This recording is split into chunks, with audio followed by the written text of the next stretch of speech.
I feel like it's time to up the tariff tax. I feel like it's time to up the dono bar. Fact of the matter is, we're just filling it too quickly, ladies and gentlemen, and so I guess we're just gonna have to increase it. That's what we're gonna have to do from now on. Just increase it. As usual, the counterintuitive nature of my enemies making me more popular than ever and more richer than ever before. Very kind of them to do. Ah, let's try this out. A tasty beverage for me. Yeah, that's pretty good. Yeah. Yeah. Grab me a pack of smokes too, woman. All right. So where was I before I was so rudely interrupted by myself? Yeah, Before I so rudely interrupted myself. you were Before talking about how your enemy's, yeah, I upward don't know, failure whatever. makes you Yeah, better. who gives a shit? They're fucking tarded. So anyway, today I'm gonna go over a bunch of this stuff. There's been a lot of breaking news. This is all on the conservative front. So this is the conservative civil war, which is going on at least between creators. I haven't seen too much of this spill out into the mainstream, into like mainstream political parties. I haven't seen too much of that. I haven't seen a huge amount of spill out. It is spilling out, and it's going to get worse before it gets better. Everybody's fighting for their share of TPUSA. It seems like nobody seems to have any faith that Erika Kirk is going to be able to girl boss her way into a position to keep all of TPUSA together. I was talking to some young Republican organizations earlier today, and they seem to think that TPUSA chapters across the United States are having a hell of a bad time. They're not having a good time. Who would have thunk it? Don't want to put women in charge of these organizations. Put on Crystal Prison Mystery, but put it low. Put it low and in the background. Kind of tired of the right infighting, especially lower, lower, lower. When we have the political leverage, the potential next president was killed, and we start non evidence based problems with each other. That's true. But try to remember this: most of these people who are on the, like, this is a bizarre kind of triangle, which is fighting. It's very strange. You have the guys who are claiming the dissident right are woke right. Turn down a little more mystery. That would be like the James Lindsay and all those fucking people. You're woke right. You're woke right to all the dissident right wingers. And then you have the dissident right wingers who just basically are on the same message that the old guard fucking sucks and they need to be replaced and it's all terrible. But then now you also have the conspiratards coming in and it's somehow gaining a bunch of momentum. So there's like a three-way battle going on. Interestingly enough, the dissident right wingers and the you're woke right, like old conservative or whatever, they both hate the conspiratards too. So it's like they're all fighting it out. Basically, they're all of them just fighting it out. I've watched what? What does that have to do with anything we're talking about, dude? Like, what are you talking? What does it have to do with anything we're talking about? Anyway, so we got Kirk's widow, girl bossing her way through TPUSA, and we've got Candace Owens, who has not yet met a factual that was actually a fact. And then on the flip side of that, you have the dissonant right. Very bizarre trifecta going on. But anyway, let's get into this real quick. I want to watch it. I haven't watched a lot of this. I want to see if we can get into some of these evidence-based claims of Ian Carroll's and start dissecting them and see if they make any sense. So put it on review mode, please.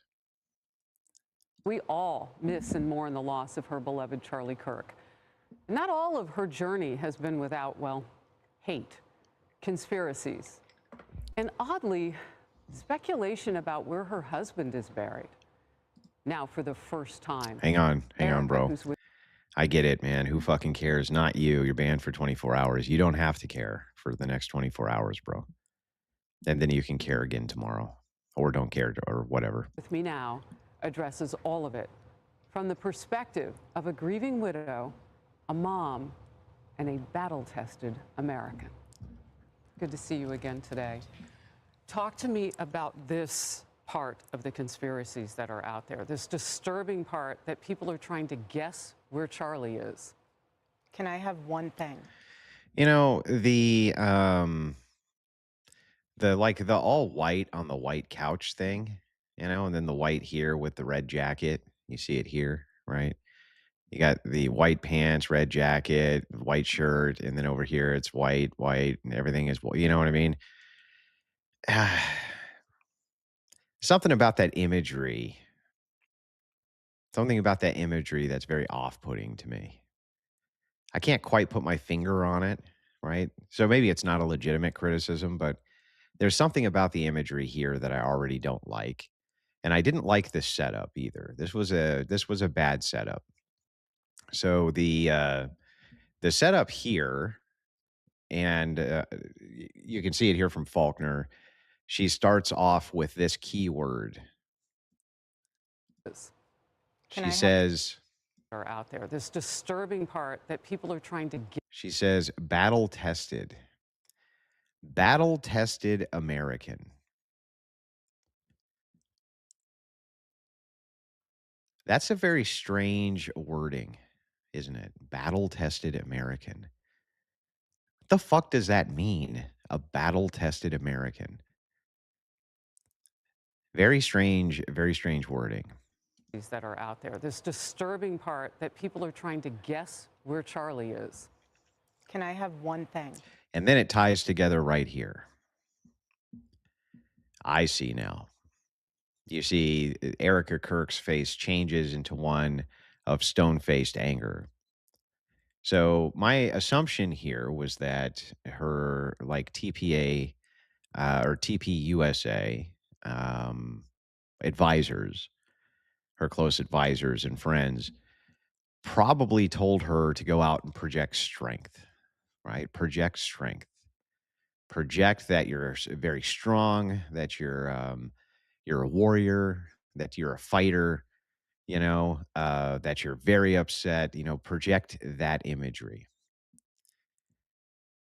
And that's very poor advice, right? She doesn't actually need to do that. She's a legitimately a grieving widow, and portraying that side of herself would actually be just fine in this instance. Stop making shit up about my husband. Let us grieve would be the message, which is the winning message here. But that's not the message that comes out. Can I have one thing?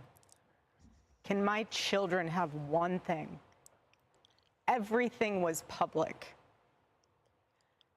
We will be building the most beautiful memorial for my husband at Turning Point USA, and it will be for the world to see, and it will be spectacular, and it will have basically museum style for our Charlie, for my Charlie. But can I have one thing? Can my babies have one thing where we hold it sacred, where my husband is laid to rest, where I don't have to be worried about some secular revolutionary coming and destroying my husband's grave while my daughter is sitting there praying? Now, legitimately, Erika Kirk probably is actually quite pissed off about what's going on. And she has a legitimate reason to be very pissed off about what's going on. She actually does. Legitimate grievances that make a lot of sense to me. But I do think that her advisors gave her terrible advice here. Not only does it all blend together, but Charlie wore a white shirt and what? Dude, that's fucking gross, bro. Come on. Get real. Thing. This is my husband. Yes, he was Charlie Kirk to the world, and I know so many people love my husband, and I am grateful for that. But this is my husband, and I want to be able to have one thing left that is sacred to our family, to my in-laws, to my babies, and to my parents. One thing. Well, the problem here is this, and this kind of sucks, the position that she's in. Sometimes there are no good choices. Behind door number one was the attempt to keep the TPUSA flagship together. As the widow of Charlie Kirk, right? she was in a position to do so. She probably wanted to protect his legacy. That makes sense to me. That's what's behind door number one. Already a very tough job, right? But she stepped into it. Behind door number two is leaving the public eye in order to grieve and leave the affairs of business to other people. Both of them very tough choices. On the one hand, does Erica cede authority and potentially allow her husband's legacy to be ruined?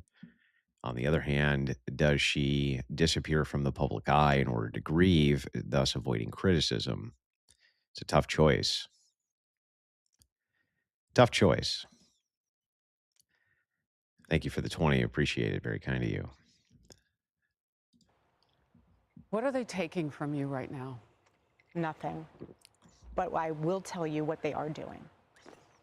It reminds me so much of chapter 6 in the book of Nehemiah.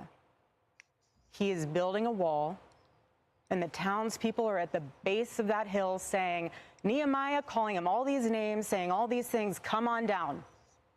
Every single time he had the same message 4 times in a row. I cannot come down. I am busy building. That is how I feel. I do not have time to address the noise. My silence does not mean that I am complacent.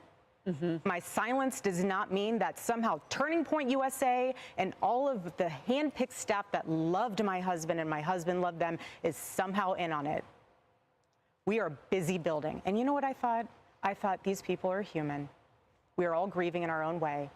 And they are trying to find the answer to something that happened that was so evil. They are trying so hard. And I get that. We're doing the same. Anytime we hear a lead or anytime we hear anything, we send it to the authorities.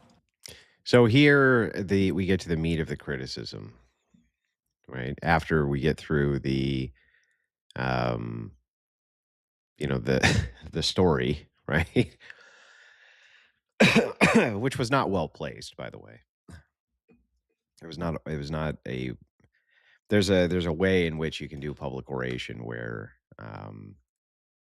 you can put those things in where they're very well placed. That was not well placed, but she moves into the actual criticism, which is, basically stop saying that we're covering up my husband's death, you fucking crazy fucks. That's insane.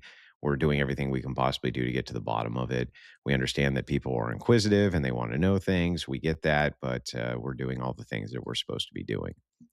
That's basically what she's saying here, right? As soon as she mentioned the one thing she wants from Libs is exactly what they're going to try to do the opposite of. Yeah, that's true. But so will a lot of the conservatives. They'll do the opposite of it too. The words people use on TV are not the truth. They are telling a vision. Well, that's not true. I mean, there's plenty of people who are TV personalities who do tell the truth. It does happen. Please dig into this. No rock will be unturned. I want justice for my husband, for myself, for my family, more than anyone else out there. So for me, you want to keep telling me to come down while we're building? I don't have time for that. But here's my breaking point on that. Come after me, call me names, I don't care. Call me what you want, go down that rabbit hole, whatever. But when you go after my family, my Turning Point USA family, my Charlie Kirk Show family, when you go after the people that I love. That also just sounded cringe, by the way. It just came off sounding bad when you come after my show family, my TP USA family. It's like, well, I don't think that people think that those people are off limits for criticism, to be perfectly honest with you. I watched this segment earlier and it didn't present like a grieving widow. It presented like a scripted piece to show her as powerful, to assuage the doubt from TPUSA staff and followers. It looks inauthentic to me. It doesn't come off well. I agree with that. I think that she is grieving. I think she is very upset, and I completely understand why.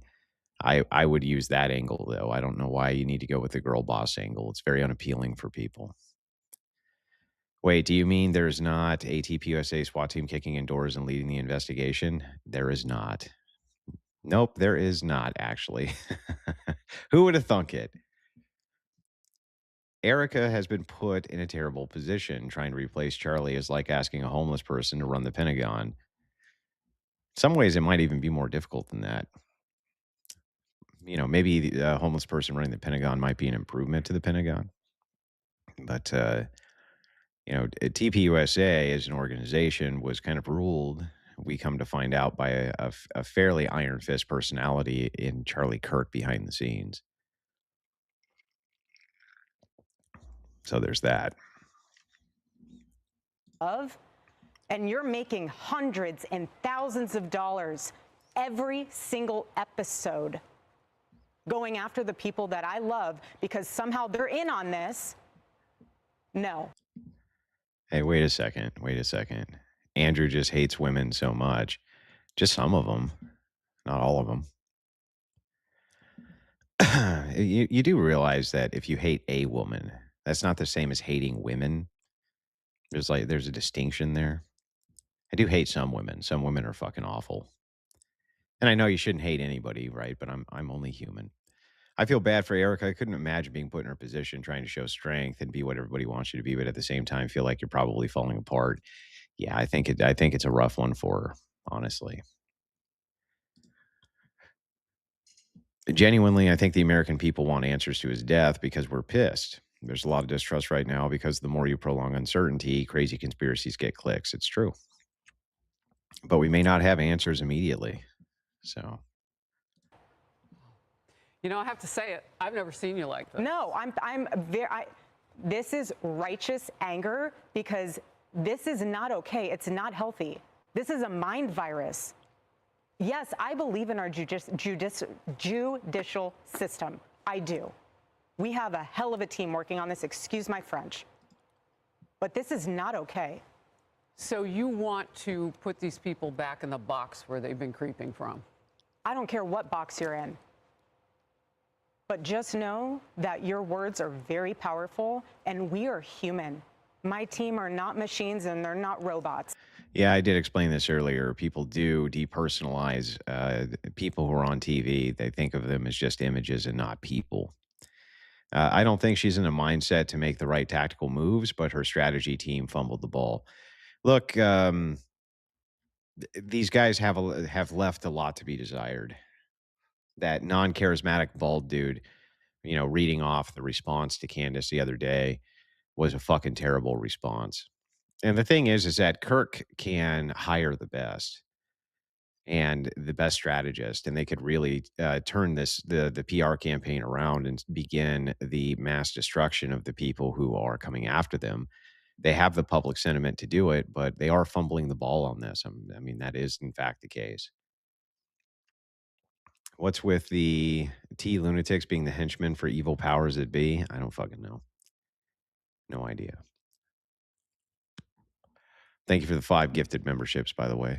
They are human. We have more death threats on our team and our side than I have ever seen. I have kidnapping threats. You name it, we have it. And my poor team is exhausted. And every time they bring this back up. You know what's interesting about this comment here? This is a soap opera at this point. Maybe you just don't follow politics, but if you want to know what politics are, it's the interpersonal reactions of people to people when it comes to the ideology of governance, right? Can we just stop pretending that it's not all a fucking soap opera? Because that's life. Okay, that's life. Interpersonal conflict is life.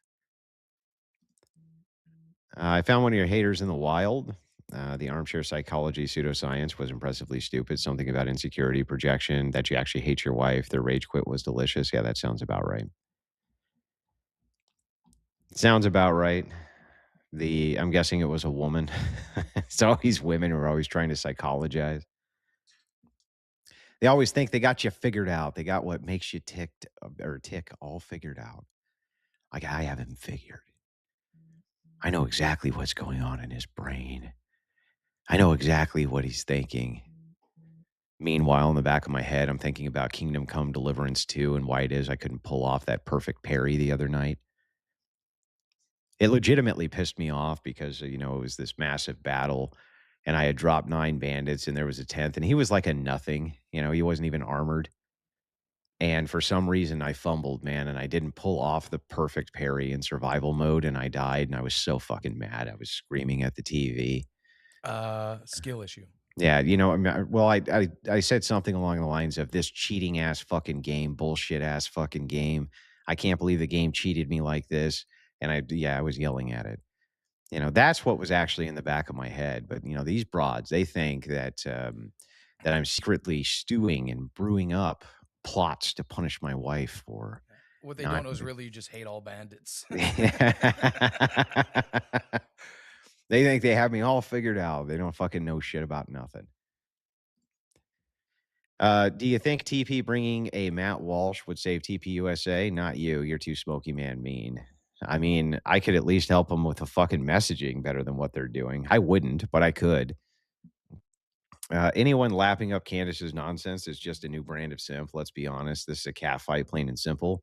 Candace is that same one we see crashing out on Carnival Cruise videos. Well, here's the other thing, too, right? Put this full screen, please, Mr. E. Sometimes it takes a Can second. I I don't know why. ask a simple question on the Candace Owen thing? Right? No. This is this is something that has been driving me crazy. Why the fuck are we listening to a woman prattle about this shit to begin with? Why the fuck are we listening to some dumb broad prattle on about the connections and that she's made and her investigatory prowess and her overly psychologizing of her opposition? Why the fuck is anybody listening to that to begin with? That's what I don't get. What happened to the dismiss all female pundits as being worthless? Like, can we get back to that brand of chauvinism? That's a way better brand of chauvinism, I think. To clarify, not saying that Erika isn't a grieving wife, just between the red power jacket, stand out on the couch, the framing, and the cadence of her speech, it just doesn't present well for her TPUSA. I agree she could have taken a different tack here, for sure. Money for the KCD2 reference, that one town by Sigismund Camp, 12 dudes that will wreck your shit. Yeah, that's bullshit. I wasn't there, by the way. It was horses, basically. It was over a horse. I was stealing a horse at the time. Speaking about politics, what are your thoughts about the threats of China onto Taiwan? Why would there be Americans supporting China in any way? Yeah, that's a great question. That the Taiwanese China conflict has been going on for a long time, though. That's nothing new. But why is it again that we're listening to schizo female prattle? Honestly, it occurred to me today that you shouldn't listen to schizo female prattle ever. And basically, there's tens of thousands of fucking people right now listening to this schizo broad do a bunch of fucking woman prattle about her feelings. Like, when did we get to the, oh, he came to me in a dream. Oh, Charlie came to me in a dream and he was like, Candace, find out what that's like some fucking crystal. That's some fucking crystal kitchen witch bullshit. You know what I mean? Oh, my serious, unguarded intuitions and the ghost of Charlie Kirk came and told me what I needed. It's like, what the shut the fuck up. You crazy bitch. Shut the fuck up. Oh, and yeah, less woman talk, damn it. More money. Yeah, exactly. Okay, like you remember that? As far as like, oh, I had a dream about the spirit came to me. Like, shut the fuck up. Just shut up.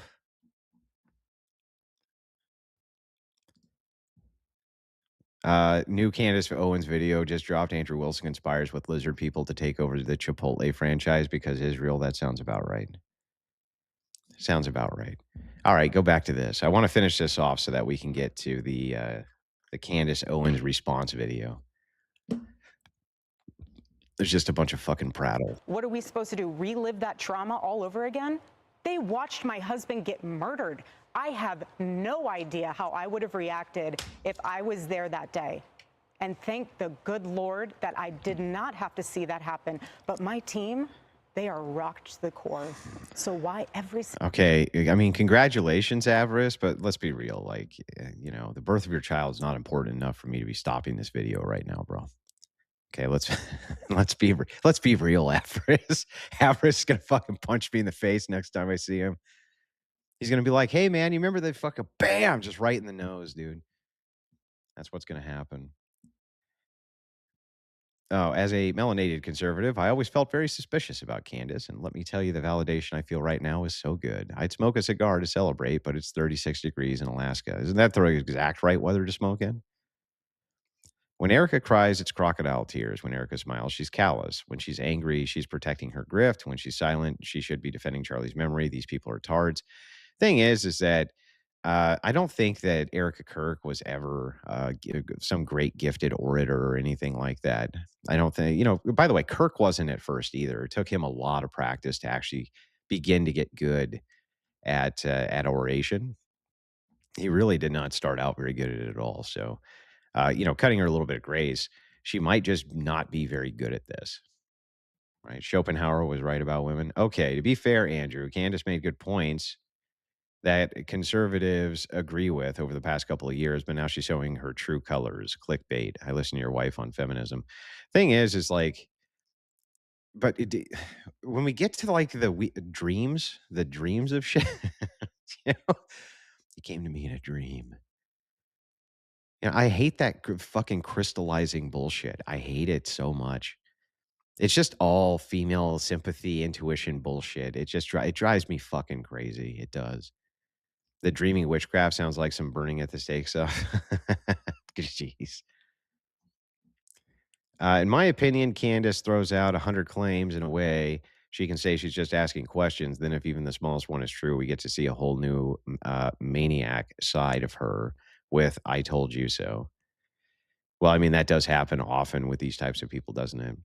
Along with the fact she hasn't presented in the actual conspiracy, but again, if she's worried about assassinations, why is she looking at lunatics shooting the president, burning down buildings, and shooting at our people? That's a damn good question, actually. How long does TPUSA have? Asked JT. I'm guessing Charlie's content, especially live debates, what drew people in. People don't care much about Erika, no product. I think that they're going to be looking for replacements for this. I think they're gonna want to continue the campus tours. They're going to be looking for replacements for Kirk. Are they going to find one? That seems rather dubious to me.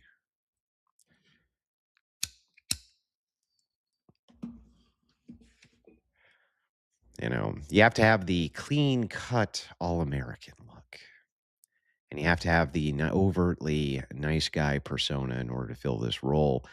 Because after all, there's a lot of femcons in TPUSA. And to them, the religion of Christianity is secondary to the religion of be nice.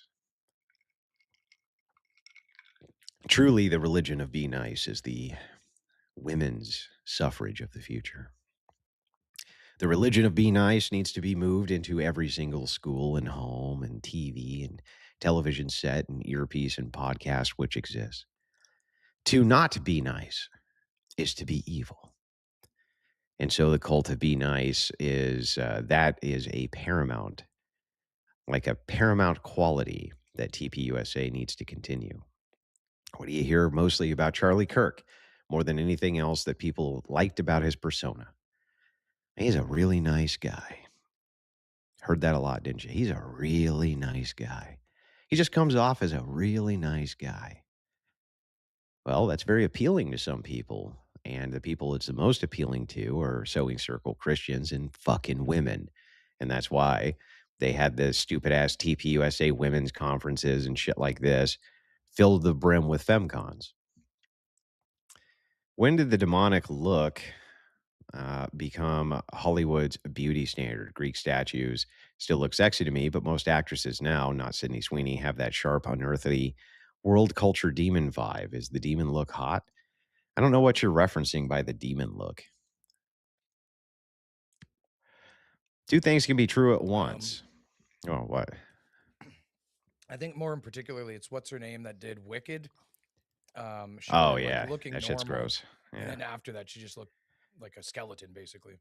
Yeah. Divided says two things can be true at once. Candace may be taking some things too far, but uh, there there's something to be said about the fact she was right about Charlie leaving the pro-Israel cause and Josh Hammer lying about it. She has never provided evidence that Charlie left the pro-Israel cause, ever. He did not leave it at all. That's bullshit.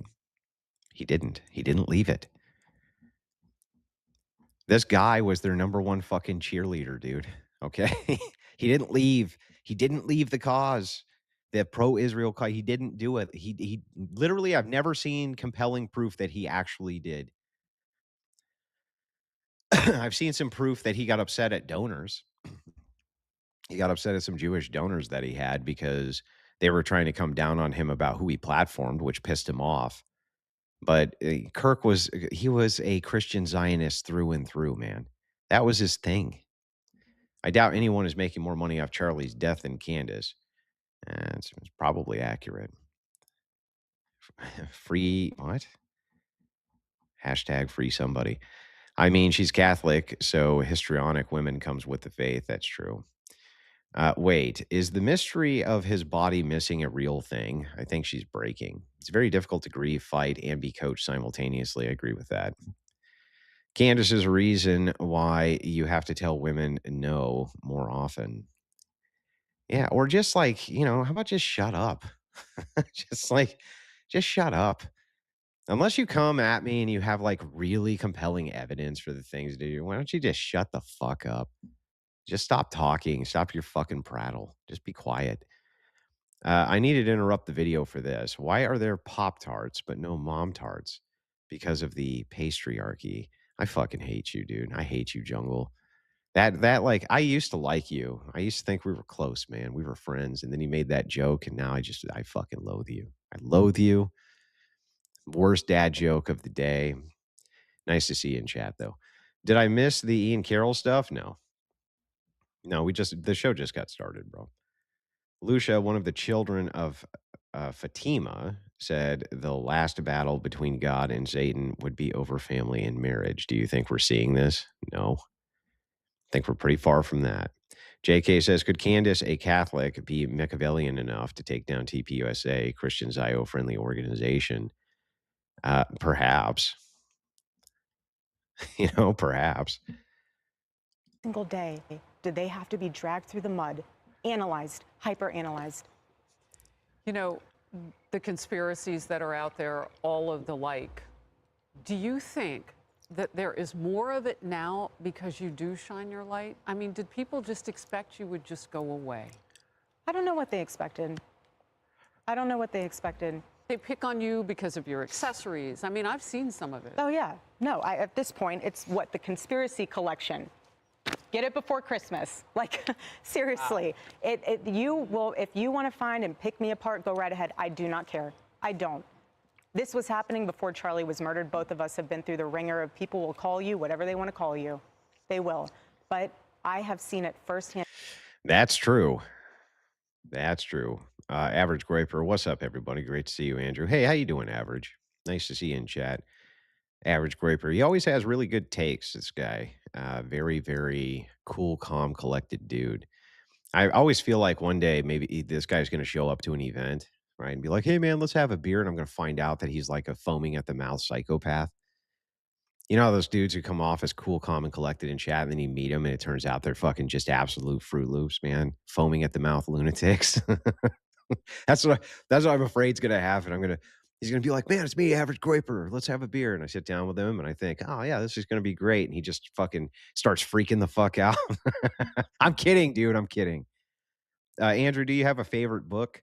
Crime and Punishment is mine. Fiction, nonfiction. Yes, I do. Impact the people that I love, and I'm done. I'm done. And if people think that I was just going to wilt away, I'm not going to sit in a corner. This guy, he's his Graper. There are, yes, there are. Bro. There's, yeah. Do you have your favorite book? He goes, yes, I do. Yes, I do. You're such a prick, dude. What? What do you mean? I fully expect a follow-up super chat, bro. Okay. Oh, man. That guy's been here for years. Average. He's been here for a long time. In case you don't stream on Friday, it was on December 12th last year. I sent you a super chat celebrating the birth of my firstborn. My family is going to be moving into our first house on our birthday. Well, congratulations, man. From me and family, we thank you and yours for entertaining us and being a light. Well, it's my pleasure, bro. My pleasure. I know you guys want some TikTok invasions and some Bloodsport debates, and that's coming for you. Sorry, I've been a little busy, okay? But we're back on schedule here. and cry and be in fetal position. This is a duty to my husband, and it's an absolute honor, and I will never back down. And so my message to them is to stop, to stop. And that's what we will say here on Outnumbered 2. God bless you. Hold up your book. Stop in the name of God. Amen. Okay, so this really hide screen for a second, by the way. So this really is I wouldn't say that this was a weak response, right? But it wasn't the response that people were looking for, right? I don't think that she needed to come out and beg and plead either. But I think that the one extreme or the other in this case was bad optics. If she came out and did the begging and pleading thing, that would have been terrible. But if she came out and did the stone face girl boss thing, that equally optically looks bad. She could have done is just came out and said something, been very reasoned in her approach, would have earned a lot of people's respect immediately. That's just what I think. Evening, Candace Owens has been an unstable, shameless, opportunistic grifter since I became aware of her back in the social autopsy and Red Pill Black days. Red Pill Black, what's that? You have to DM me with that. That sounds interesting. Any chance there'll be a debate against Alex O'Connor, aka Cosmic Skeptic? I'm sure at some point, man. I'm sure at some point it'll happen. Did you see her video on CNBC? It brought me to tears. When was this? When was this video? When was that video? Was it recent? I don't know if it was recent or not.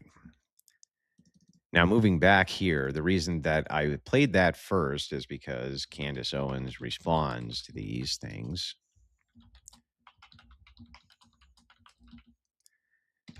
First, she put out a tweet which basically said she's talking about me, right?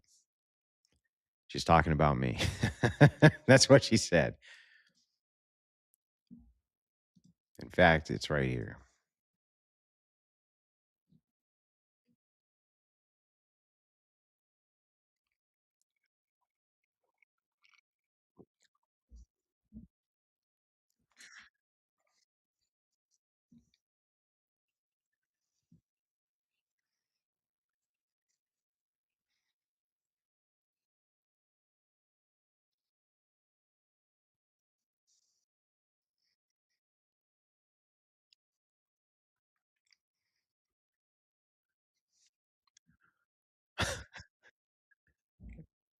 So look, we got to go there.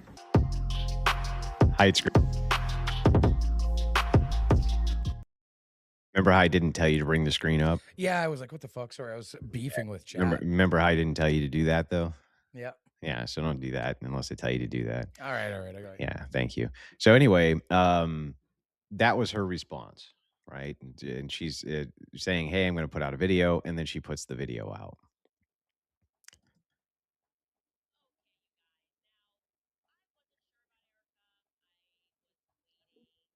Now you can put in the review screen. Becoming the CEO and the chairman of a company, it's just a lot of transition, and it's nice to wait for more information before you prejudge or just make an assumption about somebody, and it maybe is not based in reality. Well, we are getting a lot more of Erika Kirk this week. I'll tell you that, because she has been doing the rounds in the media really over the last couple of weeks. And she just gave an interview live with Harris Faulkner on Fox News, where she finally addressed the quote unquote conspiracy theories. And I have to say this because it's true, but it completely missed the mark for me. I am sorry, it just has. But the good news is that she is now unmurkying the water in terms of her intentions with this massive political organization. That's good news, truly, because we knew Charlie, and now we are getting an opportunity to know Erika. Plus, later on in the show, it's Knives Out. Let's jump right in. The evidence that's in front of us, obviously asking questions when we come up across something that someone has said and it doesn't add up, or if they lied, create a list. And you guys were coming after me because I was saying, look, we can write into our imaginations how Erika is thinking or how she's feeling or what she should be wearing, but she hasn't actually said anything yet. right? That was my stance. She hasn't actually said anything yet. Give her a chance. Okay, well, now she said something. So are you going to lay off on this or are you not going to lay off on this? Why am I guessing she's not going to lay off on this? Somehow I got a feeling that this is more proof of whatever Candace's position is. Why do I have this gut feeling that this is going to be more proof of Candace's position? Okay. And now she is making the rounds in the press because Charlie's book, his posthumous book, is coming out about the Sabbath. And she's speaking about the quote unquote conspiracies as she sits down with a lot of these news anchors. So first and foremost, she's sitting down here with Harris Faulkner, and I just want to show you a couple of clips from this sit down, which is now trending. And she begins by addressing the question, which has been in the air, regarding where Charlie Kirk is buried. That question resurfaced this week in a big way. It's none of your fucking business, guys. You fucking people, man. Do these people seriously want us to believe that, and this is what the inference is. The inference here is that Charlie Kirk really didn't actually get assassinated. It was all a giant hoax, you see, and he's living in South America with the remnants of the Nazi party, I would assume, down there in Argentina. That's what the inference is here. Where's Charlie buried? None of your fucking business. Because Like, as if Milo his grave wouldn't be Yiannopoulos, and if you desecrated if that information No was shit. public. And that's what Erika just got done saying, right? Erika just got done saying some leftist secularists, the second they find out where Charlie's buried, is going to go desecrate the fucking grave. others have asserted with absolute certainty that Charlie has not yet been buried. That's what they're saying. They say they have proof of that. And at first, Harris Faulkner is asking about that claim. Take a listen. Talk to me about this part of the conspiracies that are out there, this disturbing part that people are trying to guess. That's not what's inferred? Okay, then what's inferred? What's the inference? Tell me what the inference here is if that's not what it is. I'm listening. I'm listening. Where Charlie is. Can I have one thing? Can I have one thing? Can my children have one thing? Everything was public. We will be building the most beautiful memorial for my husband at Turning Point USA, and it will be for the world to see, and it will be spectacular, and it will have basically museum style for our Charlie, for my Charlie.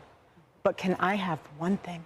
Can my babies have one thing where we hold it sacred, where my Candace is pro-Marxist. This is exactly what they do, switch sides till they get a lot of support, then little by little chip away at the party ideology they once supported.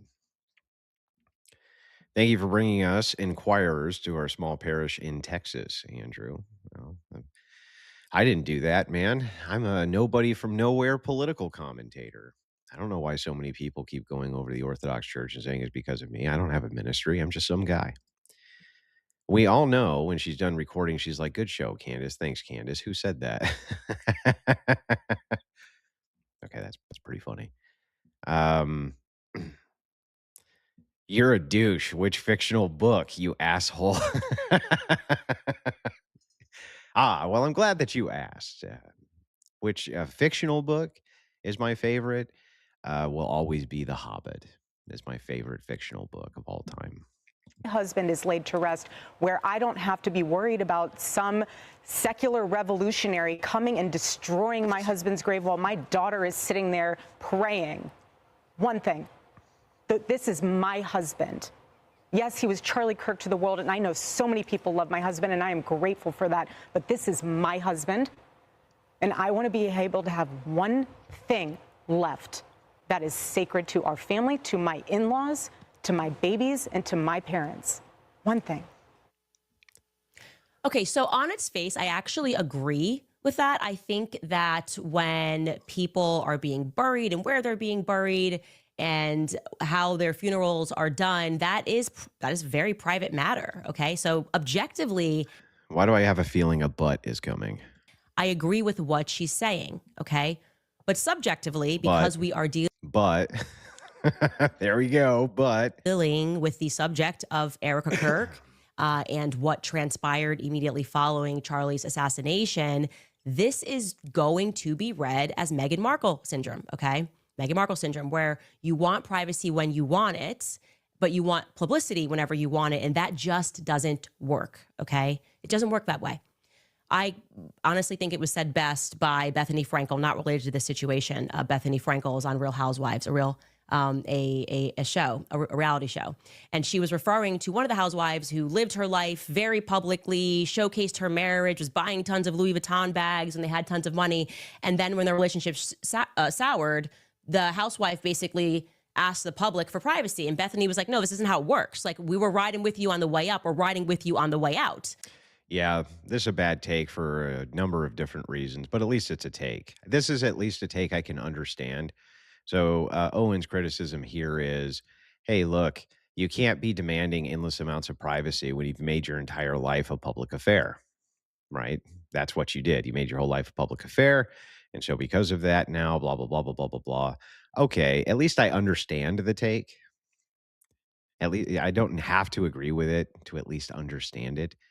Where I would differentiate is I would say, look, some things are sacred regardless. Even if you're a media whore, as it were, um, keeping the location of your politically active husband's dead body a secret so that you can mourn in peace when you visit without having to worry about his like remains being dug up by some sicko seems completely reasonable to me and understandable. You don't get to like pick and choose when you want privacy and when you don't want privacy. And subjectively, as it, in the matter of Erika Kirk, this is the same person who had somebody record her over Charlie Kirk's casket. That was not our business, truly. And I can say that decision was made by her. And there is, some credence to the claim. Well, not really. The thing is that this was a very public affair because the public was massively interested in it. And probably a lot of people gave the advice to Erica that the public themselves also want some form of closure. They want some form of it themselves. People don't do very well with that. I remember I was watching a movie the other night. Jake Rattlesnake was in town, and so I said, "Let's watch a great movie I know you haven't seen called 8 mm with Nicolas Cage." He says, "Okay," totally enthralled with the movie because it's a great movie. But there's one scene in the movie 8 mm where he's talking to the mother of this is the case he's investigating her murder. He's talking to the mother and says, "Look, if it was the case that you could envision, because you don't know for the rest of your life, that your daughter's out there somewhere having a nice life, having a wonderful life, and you can always remember her that way, or you found out that she was murdered in the most grisly and ghastly manner you could ever imagine, which option would you take?" And the mom says, I would choose to know. I gotta know. That gives you some insight, a brilliant a piece of writing there. And what the writers are doing is they're offering you some insight into how human beings operate. And that rather than not know, we would rather know all of the horrible details and things like this rather than not know for the purposes of closure when it comes to something like that. For the griff, not one step back. Never like Candace because the distance between her eyes is massive and the bell pepper nose. Yeah. Yeah. Okay. That everybody grieves differently. I wouldn't even record myself over a casket ever, okay? Some people maybe perhaps want to have that memory, but the decision to publish that, you crying over your husband's casket and to publish his dead body on Instagram was a decision that was made by Erika. And we can watch that. Yeah, that's true. But again, I would chop that up to the public wanting to have some closure. And likely her advisors told her that the public wants to have some closure here. You know what I mean?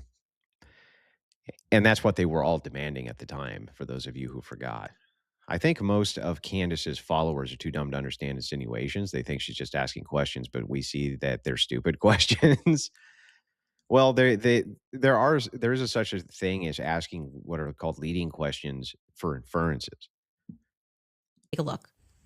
I love you. I love you.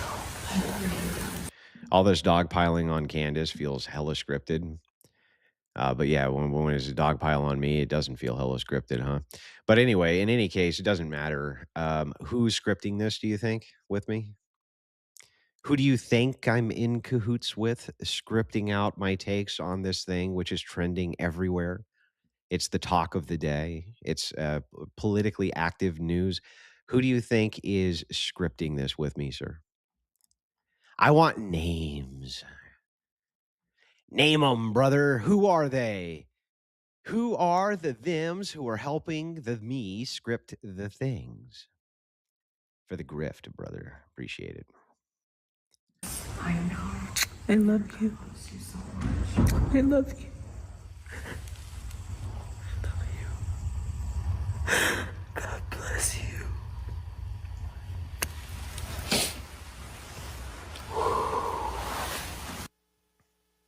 That is an incredibly personal and an incredibly intimate moment, an intimate moment that you invited the public into. Okay, there was no reason to do that. There was a reason to do that. I'm not going to sit and forget what that was like doing that first stream after Kirk's assassination.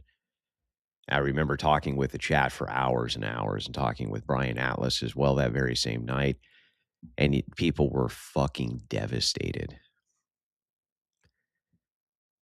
Now, I can't recreate that feeling for you.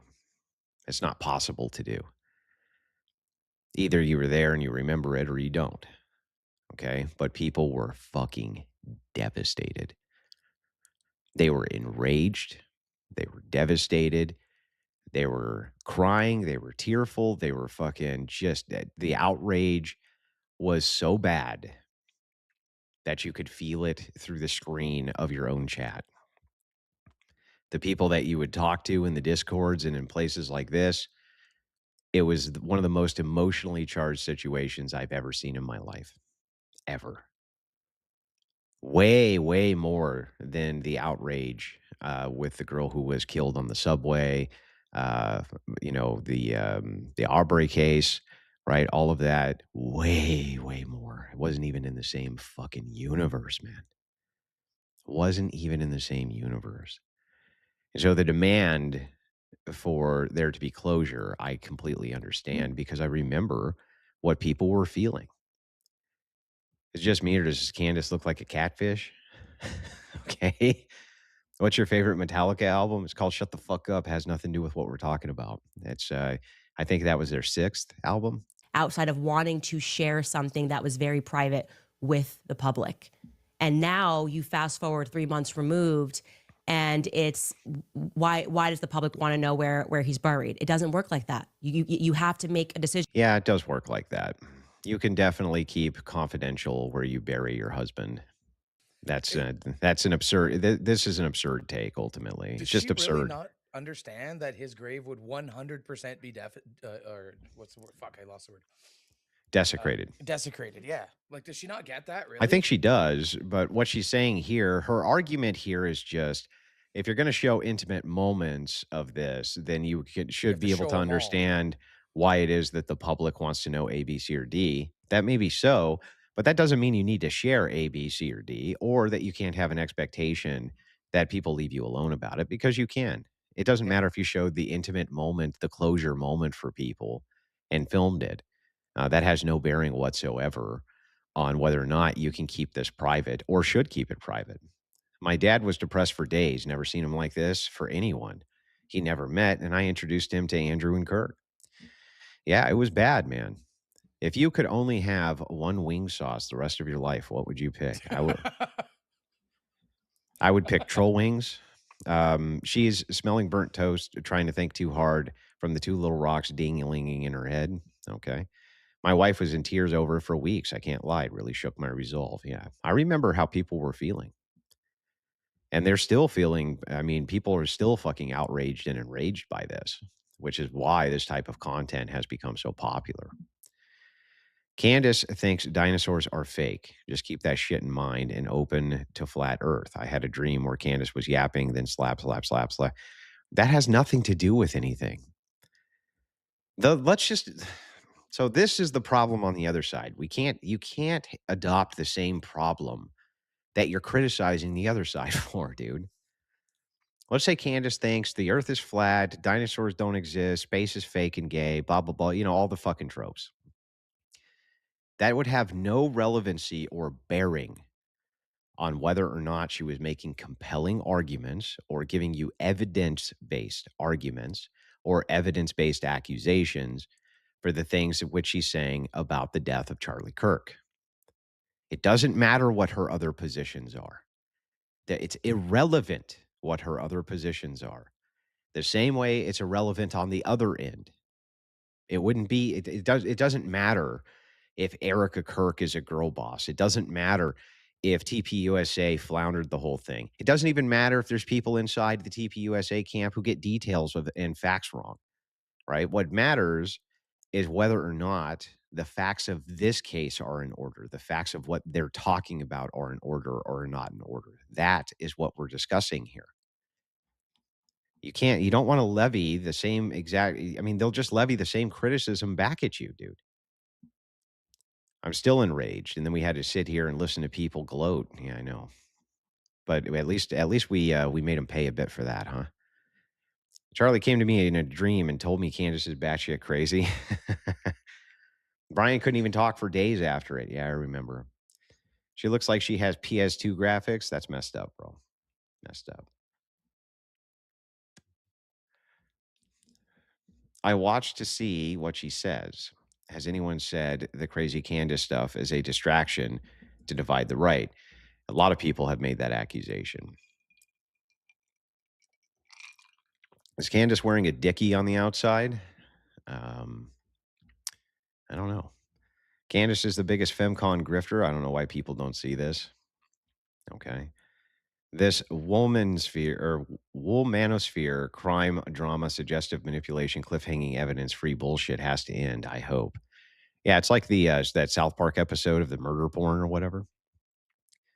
What percentage of your total income do you receive from YouTube monetization? None of your fucking business, dude. What the fuck? What kind of question is that? What kind of question is that? Was that a super chat? Yeah. Hey, Andrew, Crazy. what percentage of your total income do you receive from YouTube monetization? What? I think he's riffing. Yeah, maybe. Yeah. Nah, Andrew, fuck that bitch. Okay, that was pretty.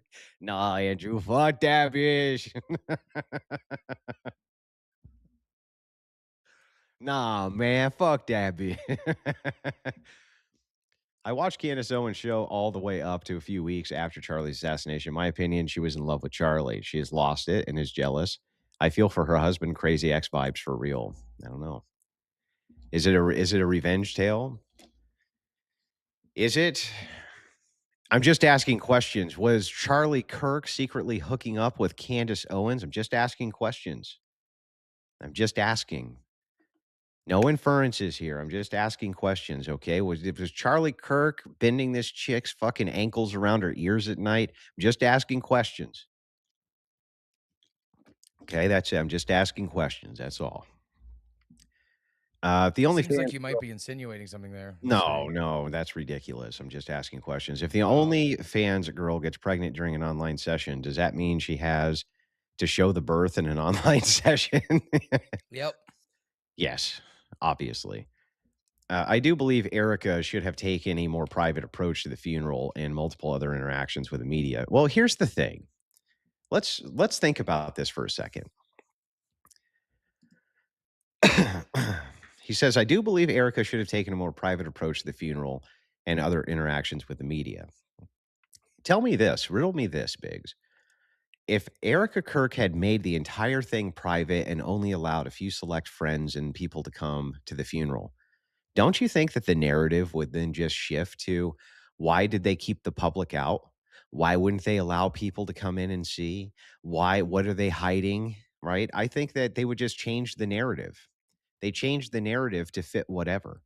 So it's like heads heads I lose. What is it? What is the? How did that go, Mystery? It's like um, Sorry, what? I wasn't it's listening. the heads tails thing. I don't know why I'm having a Heads I fucking win, tails you lose. yeah tail yeah tails you lose. Yeah, there we go. Heads I win, tails you lose. Fucking stupid, Andrew. But anyway, I think they would just switch the narrative. Play that Fuentes clip. I have to do her husband's job for him. Shut up, dude. Andrew, do you think Fuente, dude, shut up. Stop. If it's tangential, if it's not related to this, I'm just not going to answer any of your fucking questions about anything. I agree fully. I was just lamenting that Candace just seems more and more crazy these days. I see. Okay, that's fair. If she cared about Charlie, she wouldn't be treating his widow's wife like this and destroying his legacy he worked so hard to build. What a friend. Yeah. Yeah. See, I'm guilty of this too, but I think one of the big disconnects is that we talk about CK like it was a year ago, and it was only 90 days ago. I know. Hey, Andrew, what's your address and social security number? Yeah. Oh, let me get right on that. Candace offed him because she was jealous. No, that's ridiculous. But you should be asking the questions on whether or not Candace would do something like that because you're just asking questions, you know? Why is she the problem when the current story that the FBI released about the Kirk assassination keeps making no sense? She seems to be the only one asking any questions. Yes. Sleuthmeister Candace is putting on her tweed suit in the morning, getting out her Inspector Gadget magnifying glass. And she's using go gadget magnifying glass, and she's inspecting the evidence that she Yeah. doesn't have any fucking access to because she's not in the fucking FBI, you fucking moron. Candace Owen, professional sleuth for Yeah, hire. yeah, quite the gumshoe. Yeah, gee, Gumshoe. it's quite the gumshoe. Oh, I would have gone away with it too if it wasn't for that Candace Owens and her pesky dog. It's just fucking stupid. Okay, these sleuths. She's sleuthing around. Her in her tweed suit and her magnifying glass. She's going to crack the big case. She's going to crack the big case. These stupid federal agents and their dumb technology and, due process and keeping evidence non-disclosed so that they can have it uncontaminated for a future case against the assassin. These incompetent fucking boobs. Why didn't they turn everything over to a woman who has absolutely no law enforcement training whatsoever to put on a tweed suit and go out and figure out who done it? Fucking stupidest shit I ever heard in my life. Most ridiculous shit I've ever heard in my life. How come Candace isn't asking the real hard hitting question? When does Mr. E or why does Mr. E eat hot dogs without chewing? That's a great question, honestly. It's true. Hey, fuck you. That's what. Like, what is with this, man? You guys are so always fantasizing about What's the stuff. conspiracy theory or theories you actually believe? Wouldn't you like to know? The biggest conspiracy of all is that I don't tell people about all the conspiracy theories I believe, except a certain amount of people who know about them. You could say that they're engaged in a conspiracy with me. Conspiracy to not tell you the conspiracy theories that I believe. I want this always to be private, or I want this always to be public. That's my personal feedback there. Later on in this same interview, she launches into a strong defense of Turning Point USA employees who have, just as a matter of fact, told many lies, many inconsistencies. These are verifiable. So they are currently lying to the public, or they have lied to the public, but she is going to deliver. What are these lies, by the way? Where can I get a list of official TPUSA lies to the public so that I can go over them? So I heard this accusation and I thought, well, that's interesting. Perhaps TPUSA is lying to the public about many various events. I would like to actually see what those events are. And so I started looking around and wouldn't you know it, I can't seem to find anything on what these actual lies are laid out in a concise way so that they can be scrutinized. Let's see. Chest plate, bullet ricochet. It's pretty obvious. I watched the video too many times to come to this conclusion. Rest in peace, Chuck, and conservative movement. Okay. Hold on, bro. You can see his nipples through his shirt. How the fuck do you think he's wearing a chest plate? Like, these people are insane, dude. They will believe insane things with no evidence. You can watch him walking up to the tent and see his damn nipples through his shirt. How is he wearing a chest plate? Sorry, I'm gonna mute. I'm gonna crash out. There's so many. I hope you bait this sociopathic, narcissistic woman into a live debate. Why she would lose? She wouldn't even debate the issues. She would just do what everybody does who knows that they're about to get fucking trounced on whatever the issues are we're talking about. And they would just start trolling. They don't engage in good faith. They can't. Like, how's she going to debate these issues? 3 questions would fold her position in like a fucking chair. Here's how you could fold her up in no time at all.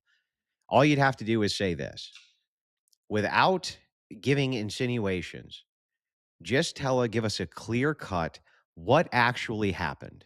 I don't want to hear about, well, there's lots of questions that I have.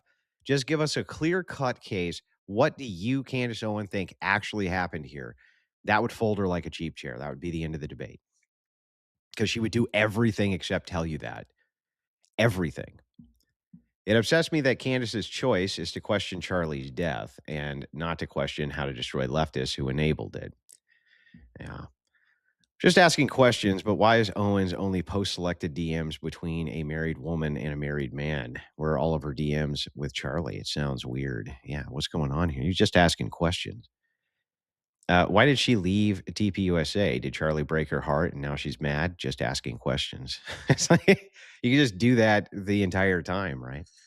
Now, I'm not even going to bother actually making any sort of insinuation or allegation there. Clearly, for those of you who are uninformed tards, the chat is trolling, and what they're doing is they're exemplifying the same type of "I'm just asking questions" behavior.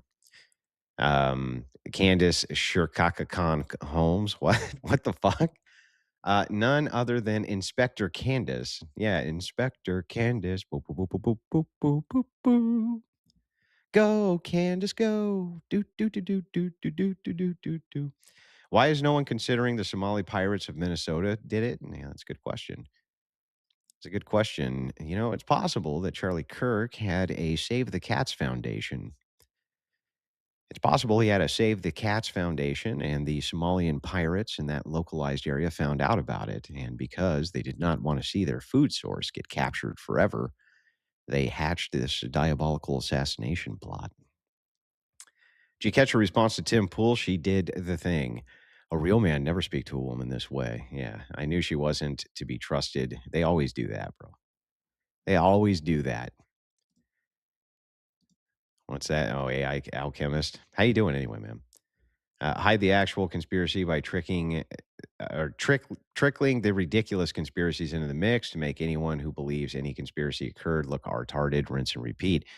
What now, alchemist? What is the term for that? My wife always knows it right off the top of her head. Maybe she can tell me in chat. I can't remember. There's an actual term for that the government used, where they would mix in ridiculous conspiracies with actual conspiracies to make actual conspiracies look fucking ridiculous. And no, it's not gaslighting. There's an actual like operational term for that. If Candace can't find Bridget McCrone's alleged wiener, what makes us believe that she's the only one that can find the real killer? Just a thought. Yeah. Who done it? I used to have a book on conspiracy theories, but now is missing. Damn. If Candace sees this, she's going to drop a video asking if she's in fact Andrew's black ex-wife. It's possible.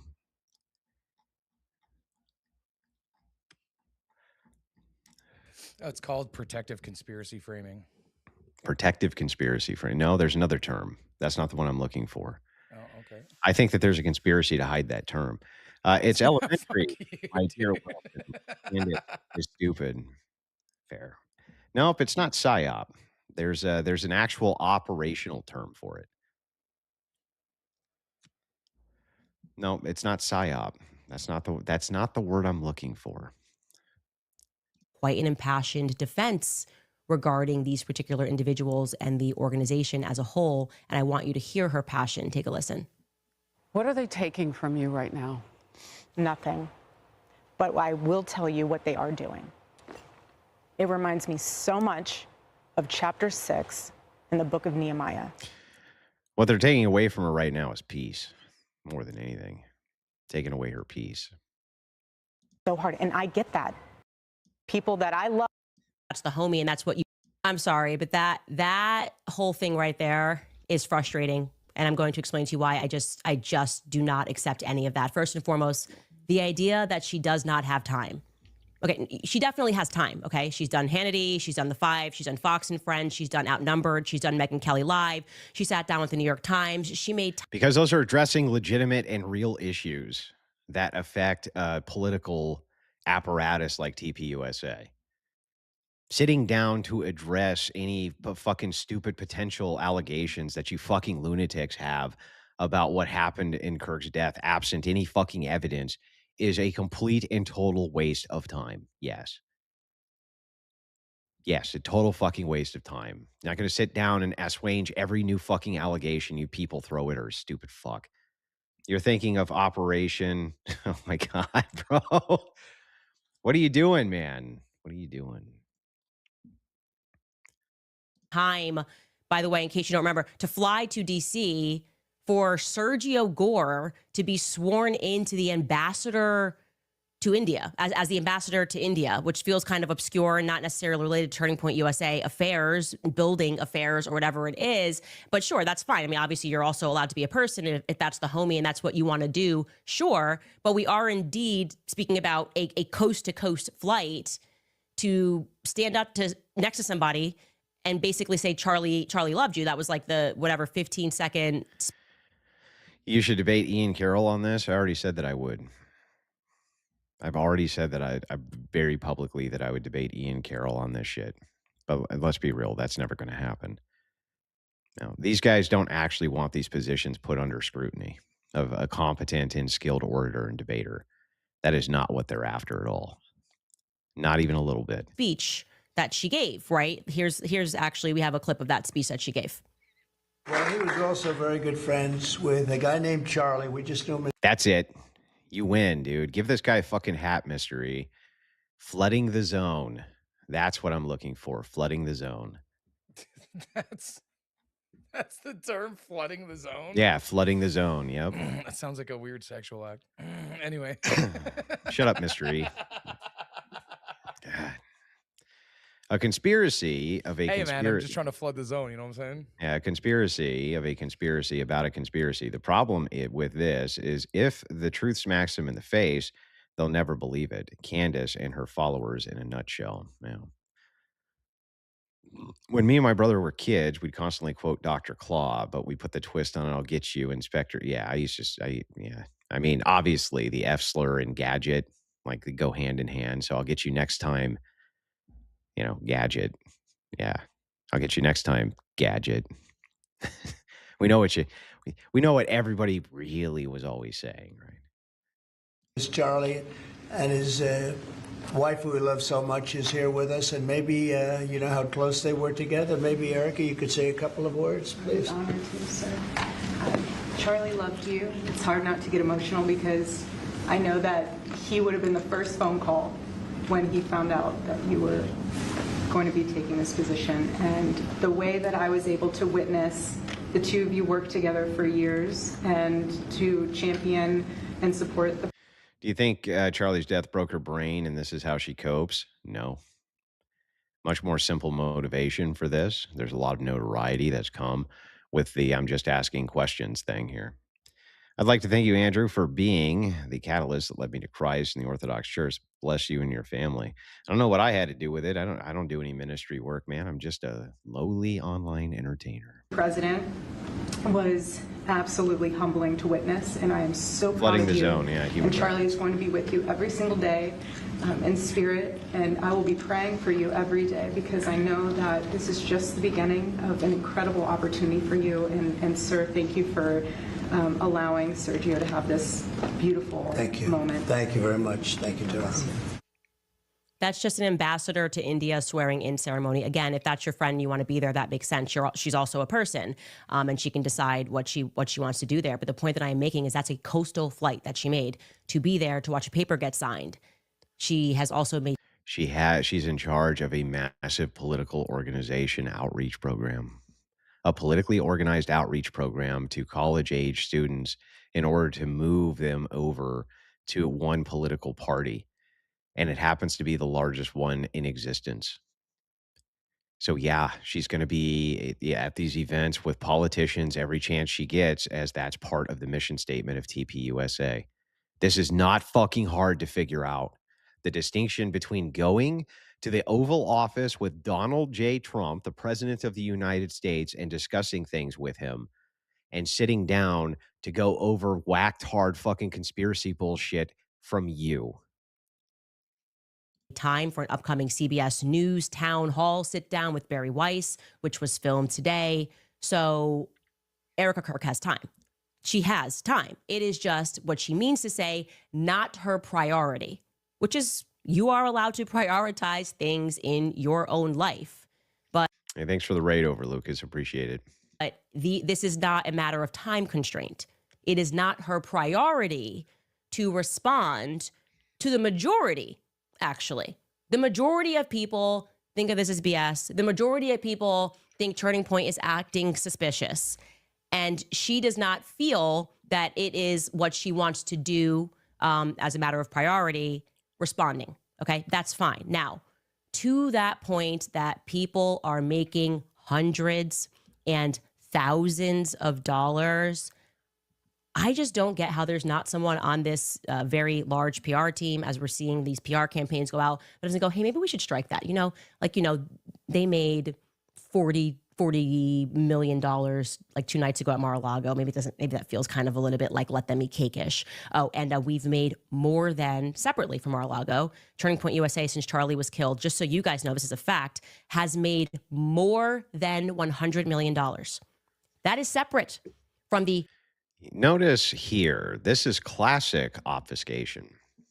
Very much classic obfuscation. So what?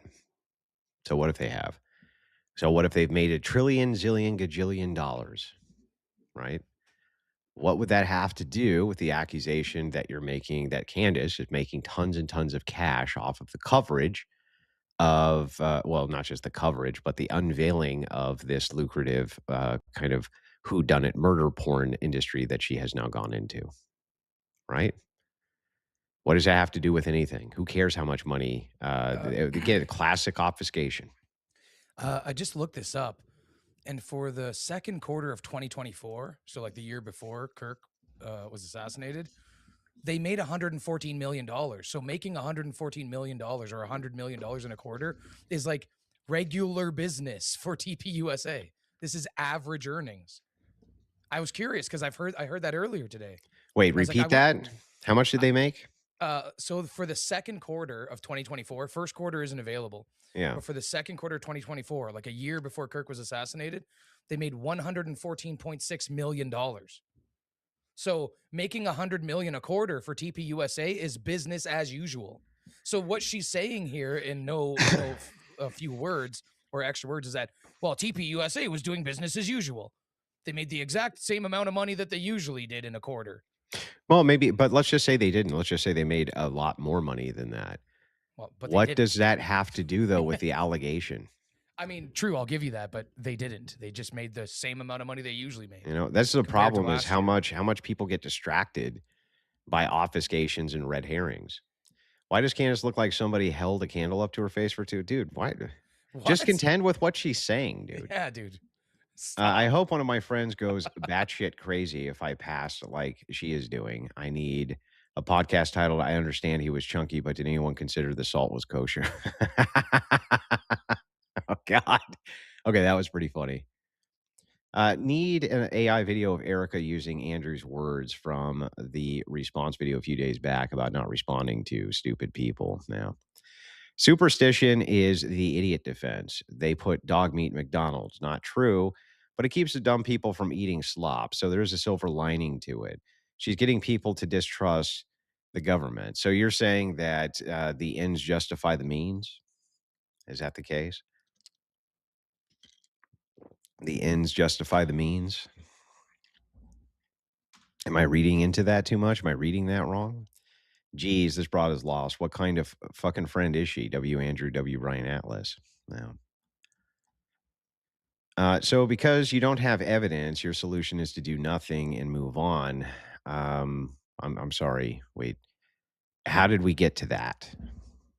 You see what I mean by like let's go over this comment. This is why rigorous thinking is something that you guys need to learn how to do, man.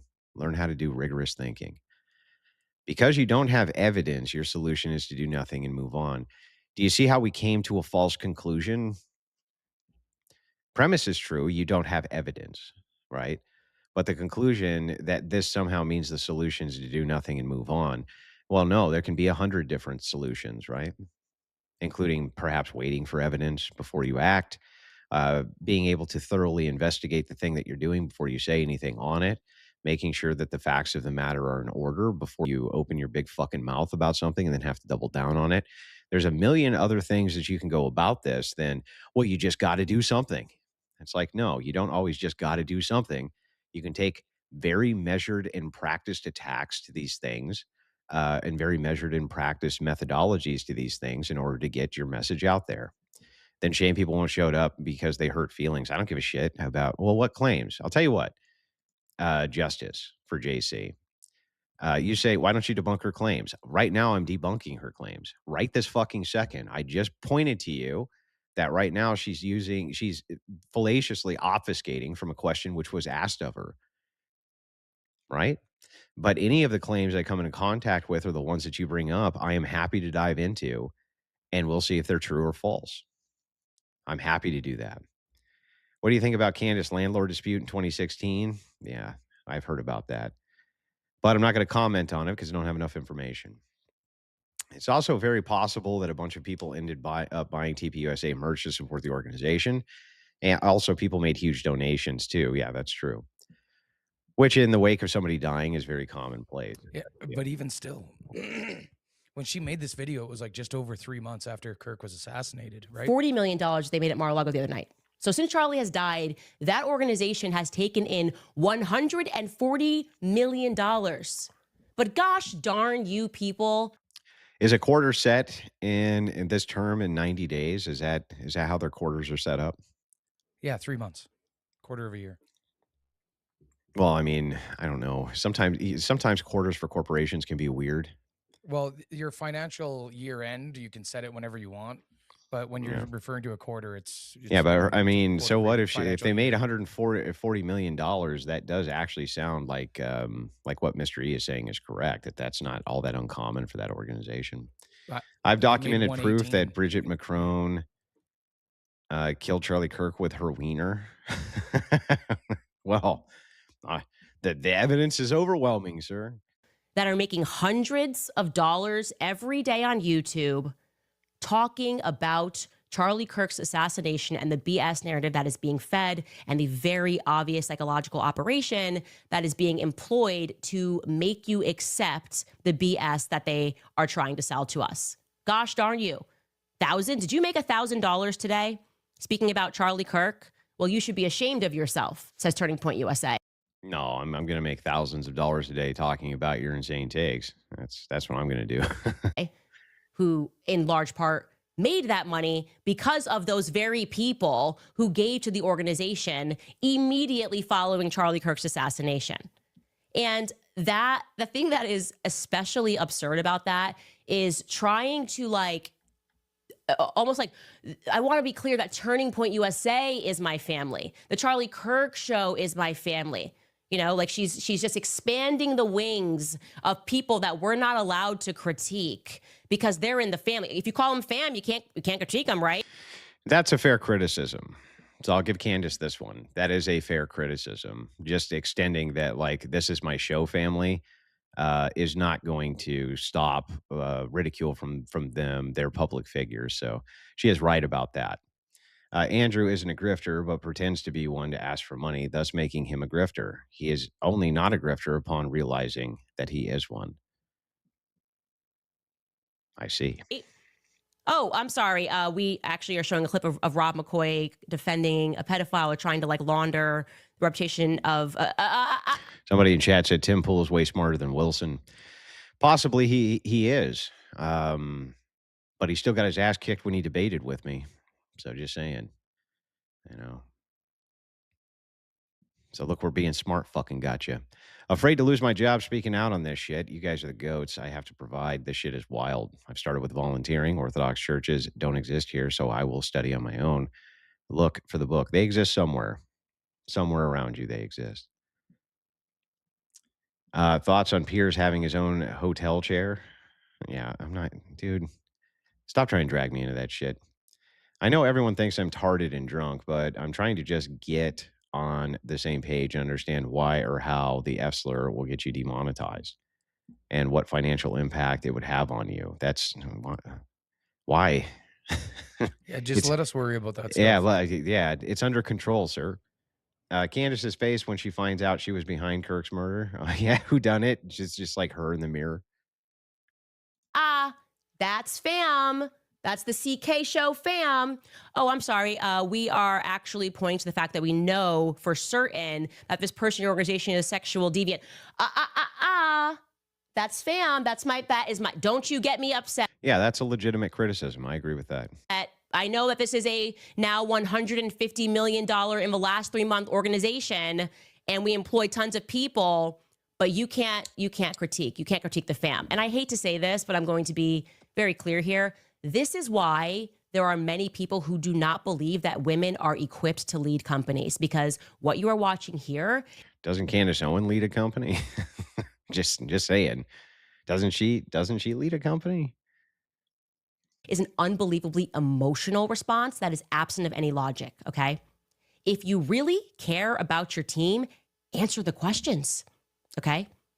Just demystify the entire event. Answer, come out, sit down, answer the questions so people don't think Turning Point USA looks so suspicious. Don't try to like mom the organization and say, well, mother's upset because people are coming after kids and all of this multi-million dollar subsidy. Yeah, and then here's where the criticism goes off the rails, right? Yeah, that This was is where kind of the nuts. yeah, this is where the criticism no longer makes any sense. So, TPUSA is not on trial for anything. TPUSA is not in the hot seat. They have not been accused of anything by anybody, including Candace. She has not actually made any formal accusations of wrongdoing against TPUSA. She just hasn't done it. So why is it that they're treated like they're under indictment and need to answer a bunch of questions until you feel like you're satiated by whatever the answers are? You know, what, where, why do they have the obligation to do that exactly? Subsidiaries. That's my children. Okay. The multi-million dollar subsidiaries, Turning Point, like Turning Point Action, all that, those are my kids. So you can't critique them. Not a good idea. Okay. It may work in PR world. You guys, I know how it's an obvious PR campaign. It's never been more obvious of a psychological operation. I actually wish they would put me on payroll so I could help them make these things look more organic than having every single person that has been telling us to stop asking questions all make the exact same video within 4 seconds of each other, being like, whoa, Erika Kirk shuts down no, she didn't even respond to one of the conspiracies. She gave us emotion. She said, I'm a mother, I am a wife, and we never asked about whether she was mother or wife. We want to know if she is a CEO and a chairman. And a CEO and a chairman has to compartmentalize. A CEO and a chairman cannot respond to valid questions and critiques about finances, about shady actions that are being taken by people that require presidential pardons. Yeah, and again, this again is incredulity, nothing more than incredulity. Why are you, as a CEO or a chairman, required to respond to anybody's inquiries about anything? Unless they're official government agencies who have some power to compel you to do so, why is there some necessity that you need to actually do this, that you need to engage with any of these people on any of their wild fucking accusations? Why is that necessary? What would be the incentive or the motivation even for a CEO to do that? What would it even be? The idea there is, once again, to try to get a bunch of factuals together so that then you can produce counterfactuals, then they have to produce counterfactuals, and this will go on for fucking infinity. No, the burden of evidence here lies strictly 100% on Candace Owens. TPUSA has not been accused of anything by anybody. They have not been accused of any crimes. They have not been accused of any cover ups. They have not been accused of anything. Not even by Owens herself has TPUSA been accused of anything. She's still not even making an accusation, just saying, why won't they answer my fucking questions? What's the accusation here? There isn't one. So why are they compelled to answer your questions? What that makes no fucking sense. You imagine we just wasted people's time like that? I could just fucking run hit piece after hit piece on someone demanding that they answer all my fucking questions, and then they have to be compelled to do so. Why? Shit takes. She's making me sick. Who? And she and her multiple personalities think she okay, whatever. You, Jay, and David have made me want to leave Protestantism. Well, I'm glad, man. Candace is totally fucking herself out of anything to do with TPUSA. I don't know what the fuck she's even doing, man. People that are meaningfully asking why we are not getting a clear answer of what took place on September 10th. A CEO, okay, does not get to respond and say, that's my family. Actually, yes, they do. A CEO can respond and literally give you the middle finger. A CEO can respond and say, fuck you. You see, let me show you. It's a full screen mystery. So it works like this. Here's what actually a CEO can do, right? Ring, ring, ring. Hey, can you answer some? Fuck you. Click. Ring, ring, ring. I have this question about fuck you. Click. Where's this idea come from that there's some obligation that CEOs of companies need to answer whatever fucking inquiries you have for them? What the fuck? What nation do you think you live in here? You think The you only live in? responsibility they have is to shareholders. Yeah, they have a responsibility to their share. Well, that's only if they are a publicly traded company, right? Yes. You can have CEOs that don't even have shareholders, really. True. So the thing is like they don't have a responsibility to do that. They don't have a responsibility to answer to public inquiries either. That's the biggest crock of shit I ever heard. Ring, ring, ring. Hello, are you the CEO? Yes, I am. And you can go fuck yourself. They can do that. She's outrageous, but you'd still tap. Gross. You don't need the burden of proof when you have an email from some guy on the inside. That's true. I think Andrew and Jake covered it up. It's true. Right now, it just looks like a money grab on death. Yeah. No shit, you destroyed her in a debate. That's the point. Sometimes low IQ narcissists can't resist the fight. Well, I mean, she would lose. She wouldn't debate with Crowder for 60 grand. Like I don't think it doesn't seem like she's actually too interested in having these views debated. That doesn't seem like that's the interest. First opportunity to catch a live, didn't realize the super chats get read over dono chats. They don't. I read all the dono chats at once, though. I let them stack up. So calm down. Actually, you know what? Leave this here mystery. Don't pull up another window, please. I can actually read the donos as they come in now. I always Did forget you that say pull up another window? All right, here we go, folks. I forget that I pulled up or I have a third monitor now. I'm so used to not using it because I just had two for a long time. Yeah, so I'll read the dono chats as they come in now. $20 from Saint who says, "Sup, Andrew, mystery. Hope you guys are having a good day. Having a good day." $5 from Mero says, "Turns out Pierce, who tried to shame Nick for being a virgin, is actually a literal cuck. His wife even took a months-long marriage sabbatical and had Ashley Madison account. Virgin's better than cuck." Well, okay, but are you using cuck in the way like if your wife cheats on you, you're a cuck? Because I think that's not what a cuck is. Yeah, no, that's 20 not what it is. is not what it is. $20 comes in from Jokamol who says, "Not sure if you've seen Candace showing a text message from Charlie Kirk that said Jewish donors play into all the stereotypes. I will not be bullied like this, leaving me no choice but to leave the pro-Israel cause." Yeah, he was expressing frustration with some of the donors that he had. That's correct. By the way, I know this is going to be very hard for you to understand, but situations with people, especially when they're venting or talking to friends, can be ridiculously nuanced. Their views can be nuanced, especially when speaking in frustration. He had a couple of donors who were extremely upset with him about who he was platforming, and it pissed him off, and he was venting about it. Um, I would not take these things to the bank as being factual causes that Kirk indeed was going to move away from being pro Israel, which is where the bread of TPUSA has been buttered for a long, long, long time. And he was a big believer in Christian Zionism.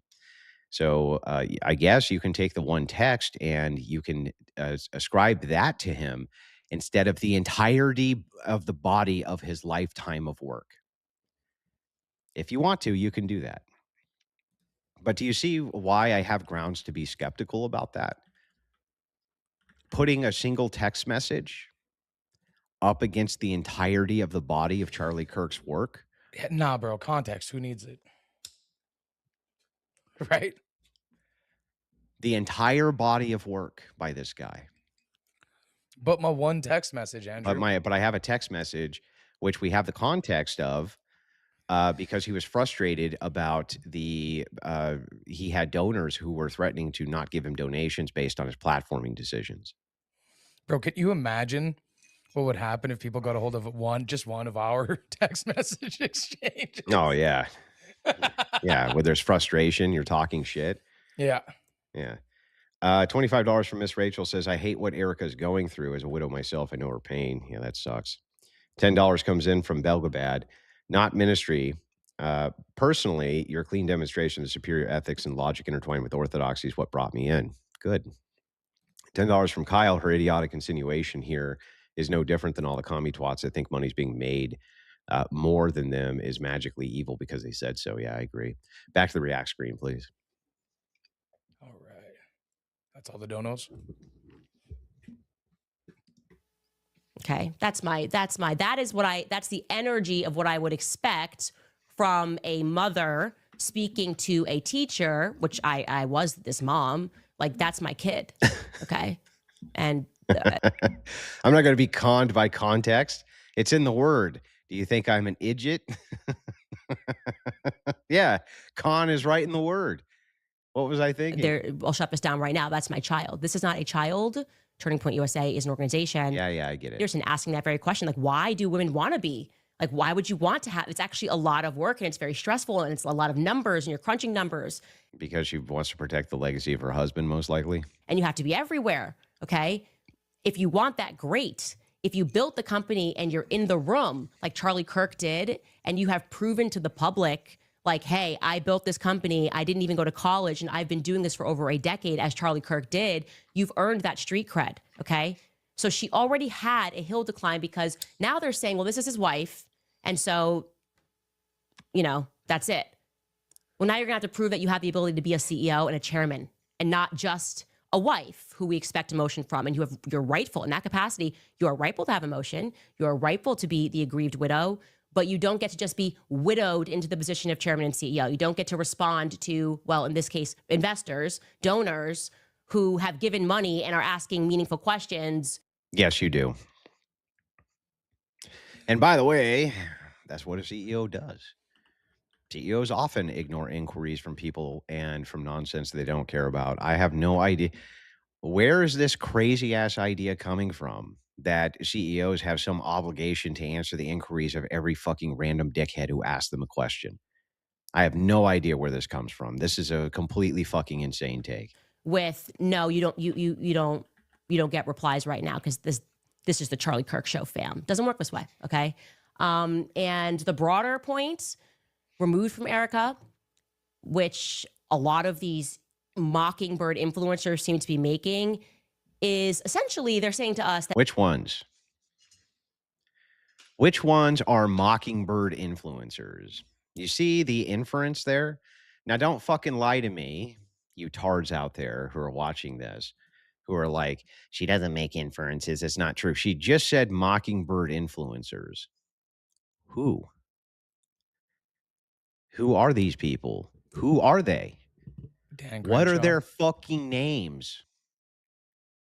Who are they? The irony of it all is Candace is single-handedly destroying CK's legacy, not TPUSA and not Erika Kirk. Well, I think Erika Kirk ultimately probably would, but for different reasons. That scientific inquiry and investigation in and of itself is now patently wrong, right? Essentially, we should just trust Andrew Wilson, you know who? No, I don't know who. I don't know who the Mockingbird influencers are. Who the fuck are they? the state. Don't believe your own instincts. Don't believe your own eyes. Don't ask any questions. And I really want to stress to you guys how utterly ridiculous that logic is, right? Because if we followed that logic in any other situation, there would never be a crime solved ever. Okay. If we just ascribe to the idea that scientific investigation is on its face wrong, Who the fuck is ascribing to the idea that scientific investigation is wrong? What is she talking about? I'm going to tell you things that I've never heard a single influencer say. Not once, not one have I ever heard say that scientific investigation is wrong. Anybody here? Has a single person here heard anybody say the words that scientific investigation is wrong? Anybody? A single fucking person. A single person. Anyone?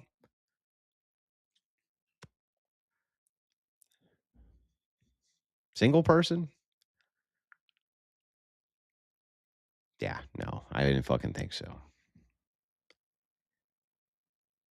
You know a few who said that? Yeah. What are their names? Give me the list of the names of people who have said that scientific investigation is wrong. Never heard anybody say that once. I've never actually heard anybody say that now that I think of it. Nobody ever. Not a single fucking person. Do you think there's more context she may have given her and her husband's major roles in TVUSA, UK, US? It's not like she was a minor friend of Charlie. I wrote the Kamala Ancestry Expo she aired. Candace was cool, OTP. She may have given her and her husband's major role. Do you think there is more context she may have given her and her husband's major roles in TPUSA, UK, US? I'm trying to be charitable to the question, man, but I don't understand it exactly. Send in another $20. And this time rephrase it so that the way it's phrased, I don't want to get it wrong. Scientific investigation is wrong when it's funded by big corporations. What? Why would that be wrong? Scientific investigation is wrong. Oh, there we go. Somebody said it. Fuck. Now I have heard somebody actually say that. Well, I didn't actually hear it, though. I read it. The science is wrong. Next pack of smokes on me. Smoky Man bad. Smoky Man is bad. That's true. Thank you for the $5, Rick. I appreciate it. would not work. I'll give you a crappy analogy here, but imagine if there's like some young mother and she dies suddenly in the middle of the night, presumably in the middle of the night, and her husband is the first one to report it in the morning, and the cops show up who happen to be his buddies. They get there, and then they dramatically close the case in 48 hours, and neighbors are like, wait a minute. Excuse me, officers. Actually, you might want to know some other facts here about this guy. Like, you know, he's in the mafia. These people would be like, how dare you question the people closest to, he loved her, that's his wife. Being a gang member is not evidence. Why are you saying he's a gang member? It's not evidence. And you get another nosy neighbor who produces evidence that in the middle of the night before she died, they saw the guy outside, the husband outside, removing cameras in the front yard. That's not evidence. Yeah, but I saw him go out in the middle. He put something in his car in the trunk. He was looking shady. No, that would be evidence. See, that would be evidence. That would be actual evidence, yes, of something. But the thing here is the reason that this analogy doesn't hold muster is because in this particular case, she forgets about the audits, that you have a kind of a chain of command here. You have district attorneys, for instance, who have to look over this type of evidence, and then they have to get it cleared before they dismiss a case. Sometimes it has to go in front of a grand jury, sometimes in front of a judge. It's not all that easy to just have it fucking instantly dismissed. I'm not saying it doesn't happen, right? Not saying it doesn't happen, but this is one of the most high profile cases on planet Earth. It's not there's nothing to see here, move along type of case, okay? Scientology is wrong. Yeah, okay. Fair enough. Can anyone give us evidence that Owens is doing a scientific investigation? Good question. I haven't seen any. Candace must have a little kid science lab kit in her Scooby Doo mystery van. He had to go with her tweed suit. That's not evidence. How dare you find that to be suspicious? More nosy neighbors start discussing, and they were like, hey, we heard them. They were having actually a heated argument before she was found dead. I think it was about money. All of a sudden, the next thing you know, you got Allie Stuckey from the HOA. She blasts out an email and she says, it's unbiblical. It's unbiblical to gossip. Hearing an argument is not hard evidence. You have no right to discuss it. Yeah, we're Well, there's no arguments here yet. the nosy neighbors, okay? We put together a list of 20 verifiable lies that have been told in the weeks following this sudden death event. Let's see if we can find him. Mr. Enigmatic. Who the fuck knows where the fuck Mr. Enigmatic ever is? Yeah, I never here. know What where are you he talking is. about? Where are you, Mr. Enigmatic? I'm right here. All What right. do you need? Find me this, she says here. Hearing an argument is not hard evidence. You have no right to 100 discuss verifiable it. lies or something? Yeah, we're the nosy neighbors, okay? We put together a list of 20 verifiable lies that have been told in the weeks following this sudden death event. And yeah, Let's see the list of the 20 verifiable lies. And we'll see if they're verified. It's about Charlie Kirk's death, right? About Charlie Kirk's. Candace Owens, 20 verified lies. Remember how she manipulated Ye and then married the CEO of Parler around the time it got shut down during J6, and then Ye bought it and no one uses it? And no one uses Parler. That is weird. we have some questions. So we're not going to accept Tim Pool jumping on the airwaves with big estrogen energy telling us we're evil because we have like school board elections next Thursday. We're the nosy neighbors. We don't care about the elections coming up. We want to know whether or not we are in bed with people who are capable of murder, people that are capable of covering up murders. Actually, we, the nosy neighbors, feel a little bit less safe in this neighborhood until we know whether or not there are some psychopathic killers in our midst. How about that? That's how I feel. I think That's how I feel. Okay. That's how I feel. I feel like that. Well, I mean, that's that buttons the whole thing up for me, boys. She feels that way. And as long as you feel that way, well, then I guess you feel that way. I don't know. So Owens, go ahead. I found a video of hers, but it's 10 verifiable lies, not 20. The amazing, heroic, magnificent Mikey McCoy had blood all over him. Offender, Pastor Rob McCoy is the one who said it. Charlie was a committed evangelical who only liked Catholic architecture. Offender was Alex Clark and Andrew Colvette. These are the lies and the people who said them. I'm guessing the offender is the person who said it. Charlie's neck stopped a 30-06 bullet because he ate salad and had strong bones. It was a modern Christian miracle. Andrew Colvette said that. Charlie never blinked in his support for Israel. Offenders were Josh Hammer and Bibi Netanyahu. The magnificent Mikey McCoy called his father first. Offender Rob McCoy. Terrell, audiovisual person, was told to remove the cameras by police. Offender was Tyler Boyer. Terrell moved the SD cards because people were stealing hats. Offender Andrew Colvette. Ben Shapiro and Charlie Kirk never had any bad blood between them, said by Alex Clark and Ben Shapiro. Charlie establishing Doge was not unusual. Turning Point has financially audited the company every year since its inception, said by Tyler Boyer. And Mikey McCoy was a hero that day. Offender everyone. So those are the lies and the people who said them. I don't know if any of them are true or not. Yeah, we'll have to verify them with context. Yeah. Owen's whole beef with TPUSA reeks of arrogance. She assumes folks are too dim to see through her spin, like they'll swallow her betrayal tales hook, line, and sinker, ditching the ORG en masse. But nah, real conservatives sniff out the grift quick. Well, I don't know. Right now, I mean, this is I don't know why this became much watch or must watch TV. Maybe it's must watch TV because people are waiting for like the other shoe to fall here. Here's a claim. Google data shows that multiple IP addresses from Israel searched the exact surgeons that would operate on Charlie days before the assassination. Also, two of those IPs searched for Mauser 98 rifle. Coincidence? Show me the proof. Don't tell me this. Show me the evidence. You can DM it to me, and then I'll look into it with context. See, that's the thing, right? Is like every single time I look into one of these things, guess what I usually find out? No matter how the list of 25 lies is interpreted, valid or invalid, the title will still fit. I don't know what that means.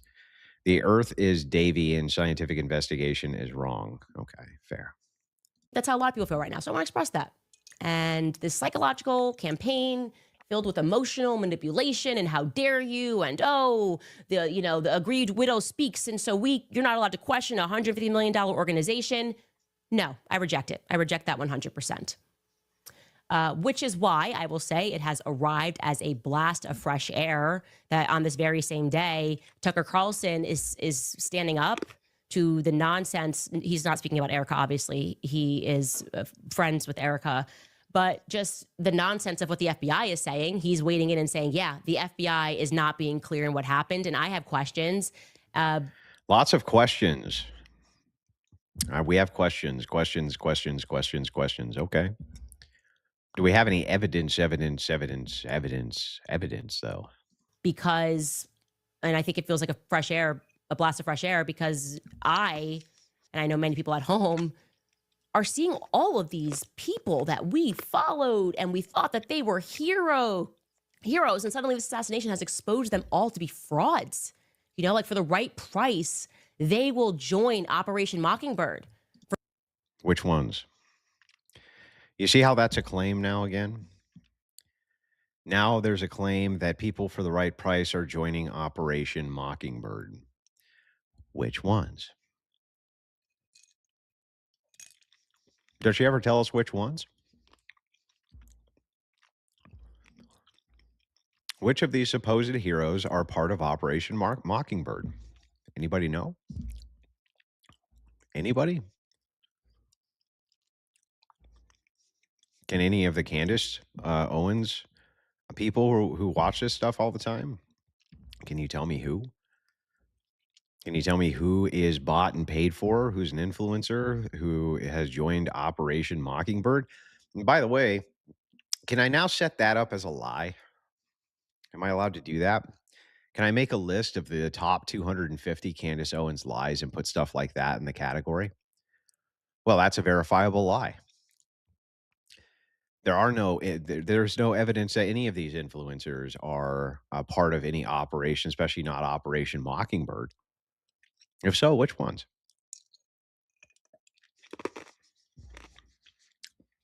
What are their names? If you can't tell me, are you lying? Does that now become a verifiable lie? Yeah, I'm eating ice in the mic. What are you going to do about it? For me personally, that is how I feel, okay? Like people in the military that I thought were forthright, people that were journalists that I thought were forthright. I just am so let down. And I don't think I would have been able to handle if Tucker Carlson was among those people. You need hard evidence. As if the killer's going to walk in and be like, okay, here's how I did it. Okay. I'm going to give you the hard evidence. I was here, there. Like, what? One of the things about this that cracks me up the most is this idea that you can't come up with great cases, right? By utilizing compelling evidence and gathering compelling evidence. You can use Q&A. You can do all of this type of stuff, the Socratic method even, in order to create evidence.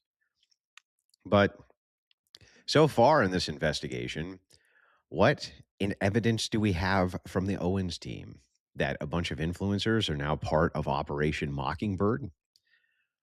And we don't know who they are because you won't tell us? Candace reeks of extreme narcissism to me, but combined with expert level social and language manipulation tactics on a broadcasted scale. I don't know. Like, really? Do people get manipulated by this? This is not the kind of thing that I would, I guess I would fall for. Wait, I can get paid by the CIA to denounce feminists? Why have I been doing this for free? That's a good point. True. True.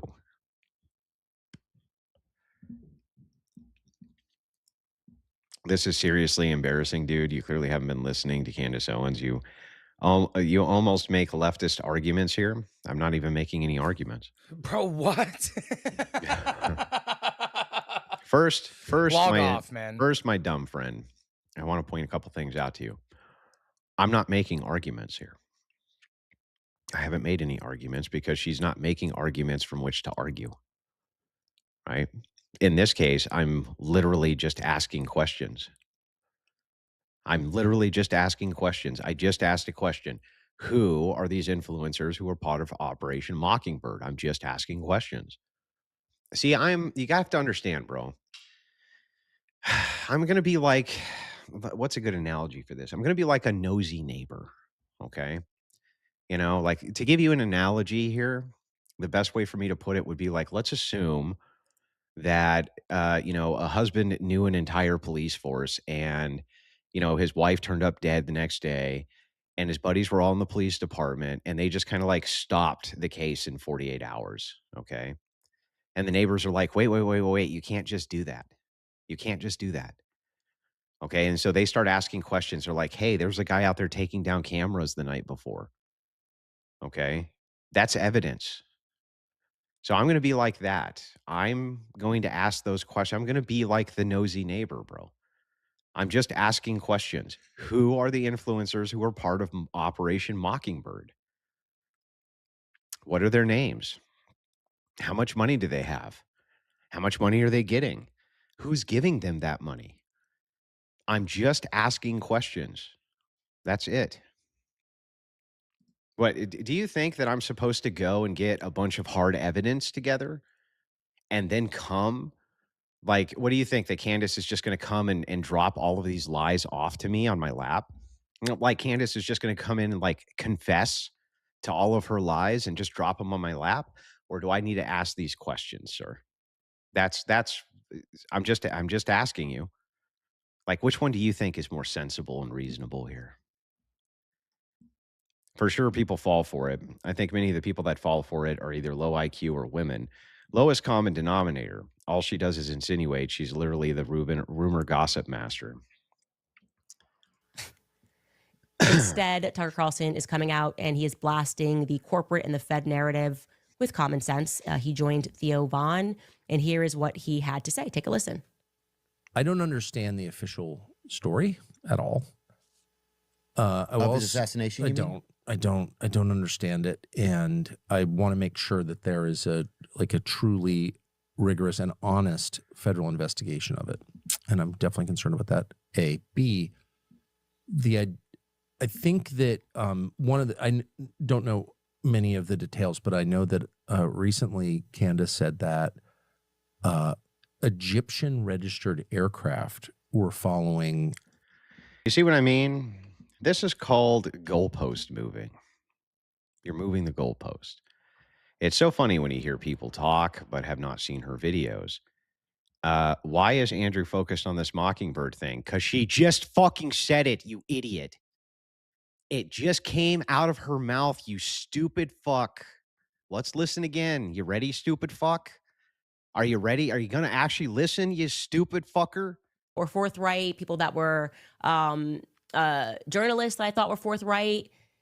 I just am so let down, and I don't think I would have been able to handle standing up to the nonsense. He's not speaking about Erika, obviously. He is friends with Erika, but just the nonsense of what the FBI is saying. He's wading in and saying, yeah, the FBI is not being clear in what happened, and I have questions because, and I think it feels like a blast of fresh air, because and I know many people at home, are seeing all of these people that we followed and we thought that they were heroes, and suddenly this assassination has exposed them all to be frauds, like for the right price.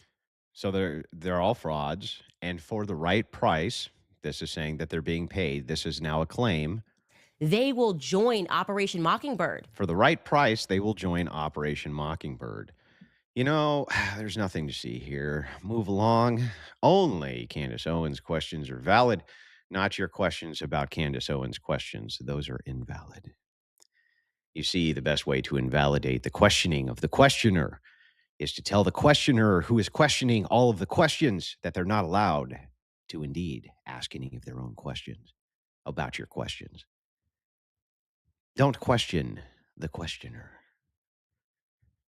That would be foolish. Never ascribe to a person the words that they actually say, which in this case is, quote, all of these influencers who are bought for the right price and all joined Operation Mockingbird. So tell me, sir, is that a claim? Should I question that claim or should I just let it go? Should we just move along? Should I be extremely charitable here, even though she's not particularly charitable in her questions? Should I attribute this to a list of lies, the same way that she has a massive list of lies that she claims TPUSA did, instead of giving you the context or any charitability, right? Shouldn't I just chop this up as a lie and put it on a list of provable lies? Or should I just not ask any questions? Like, what should I do here? And he doesn't even know that we've got a list of 87 plus claims that Candace has made since the beginning of this year that are all basically bonkers. Well, some of them are true when I went through. Some of them were true.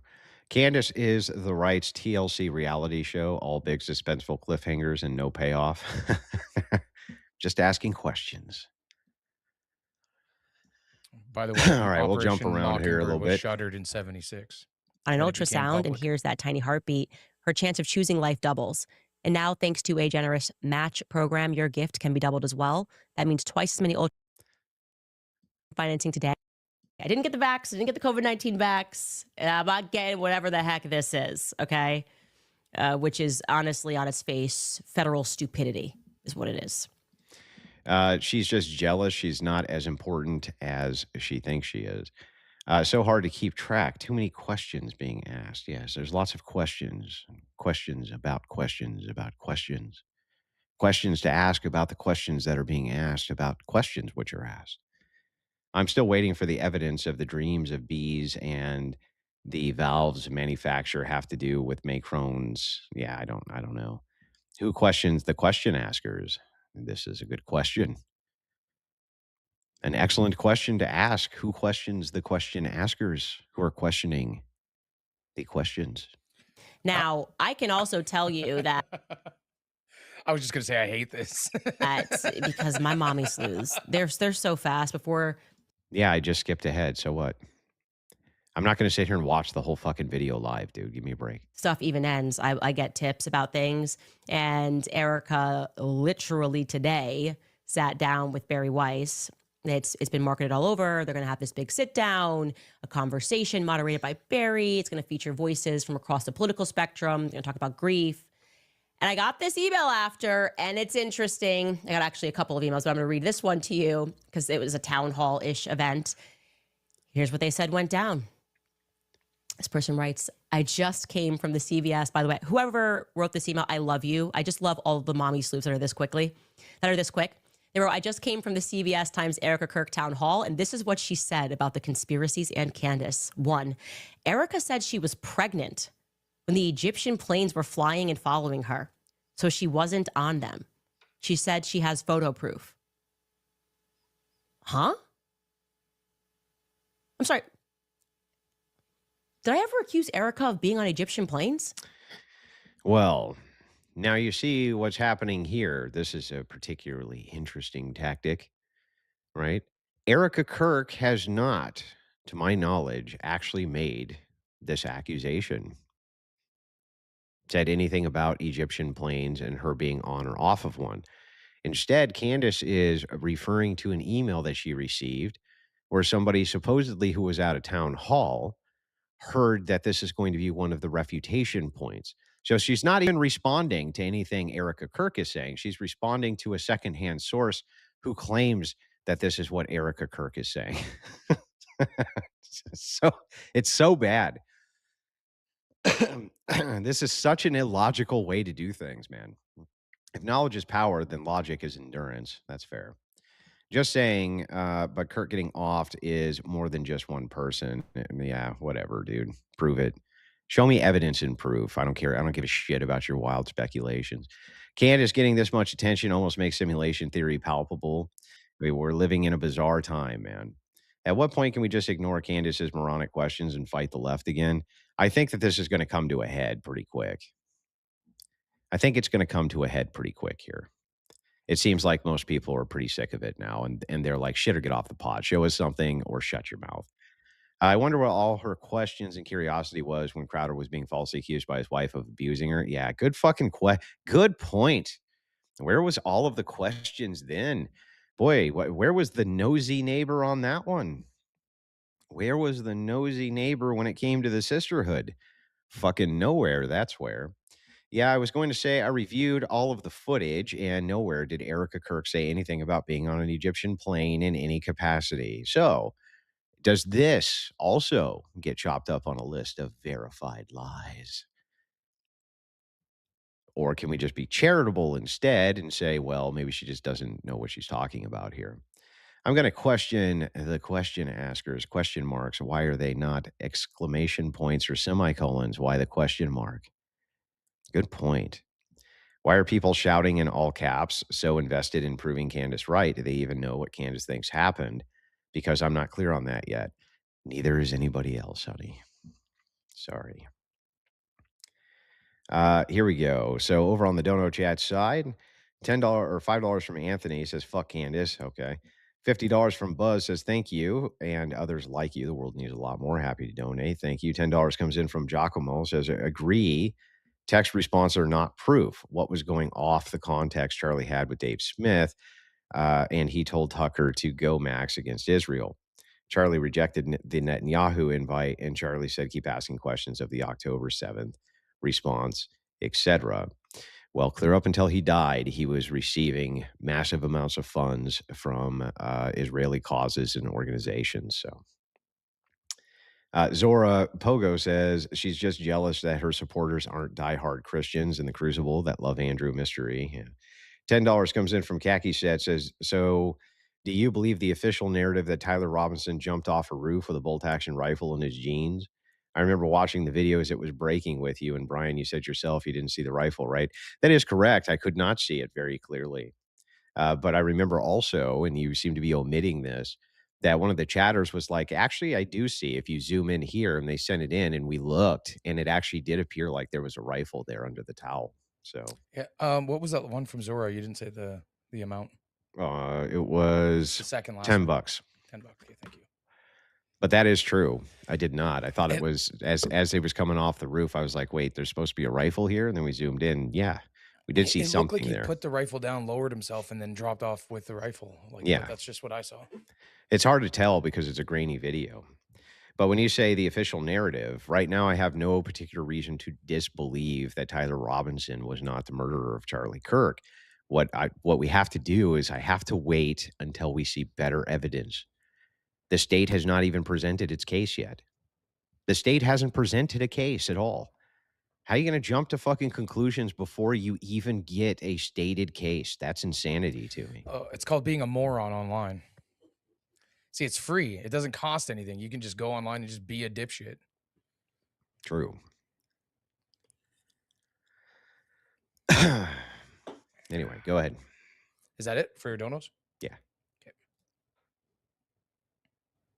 All right, keep going. You got the video control. I said keep going. Oh, what do you mean?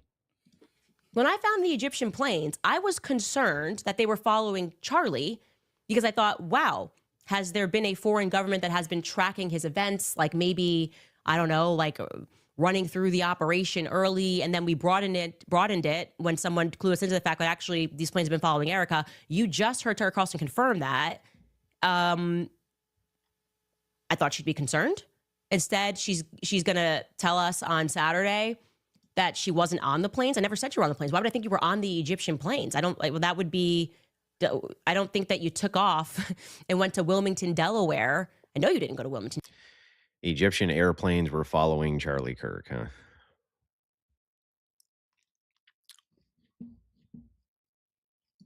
And why were Egyptian airplanes following Charlie Kirk? Any reason given for this? Or are we just asking questions?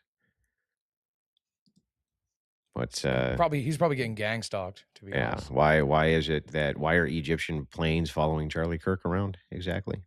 Delaware on day of Charlie Kirk's assassination. I find that answer to be lacking. Okay. That is weird to me. It's a weird answer to give. And by the way, you can fly when you're pregnant. Even if you were on the Egyptian, that's a possibility when you're pregnant. So I don't understand that. Well, wait a second. First of all, she's responding to an argument that Erika has not publicly made. This is not an argument that Erika has made here, at least not that I'm aware of. That's the first thing. And then the second thing is many women don't want to fly when they're pregnant. For obvious reasons, they don't want to fly when they're pregnant. Part at all. 2, when Barry asked her about the conspiracies and what she had to say to those saying them, Erika said, stop. No. 3, not about Candace, but she talked about Israel and said good things about Jews and how TPUSA is having Shabbat dinner. No, I didn't read that before we went live at AmFest. Okay. Okay. You guys, I want you to know,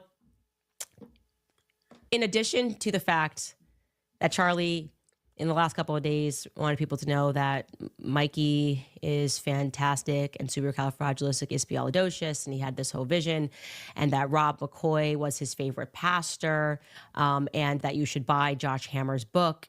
He also wants you to know to just be a Jew. I think we get it. We get it. Those were his last words. Okay? We get it. Just like, okay. Anyways. Not even saying anything. This comes in $20 from JW3. Best content out there. Can't get this anywhere else. Thanks, Andrew. You're welcome. Moving on from that. I want to say to the 39 bajillion of you who are in the military who emailed us to let me know that I misspoke yesterday. Okay, I even said to you ahead of time. I said, I don't know military vernacular. I don't know these terms. It's like another language. We are not just taking a... First, he finds this cartel tunnel when he... Oh, God. This is now just entering the realm of I'm so fucking bored I don't care about it anymore. So I'm going to move over to the next thing. So, in screen, please, Mystery.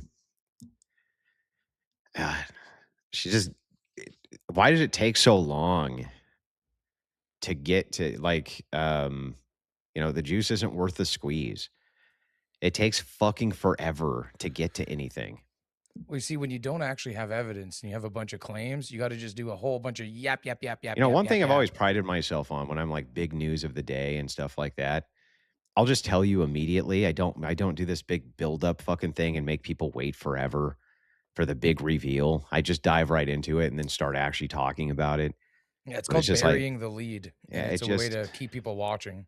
It just takes for fucking... I just don't have the patience for it. It's like, just get to what the fuck you are saying here.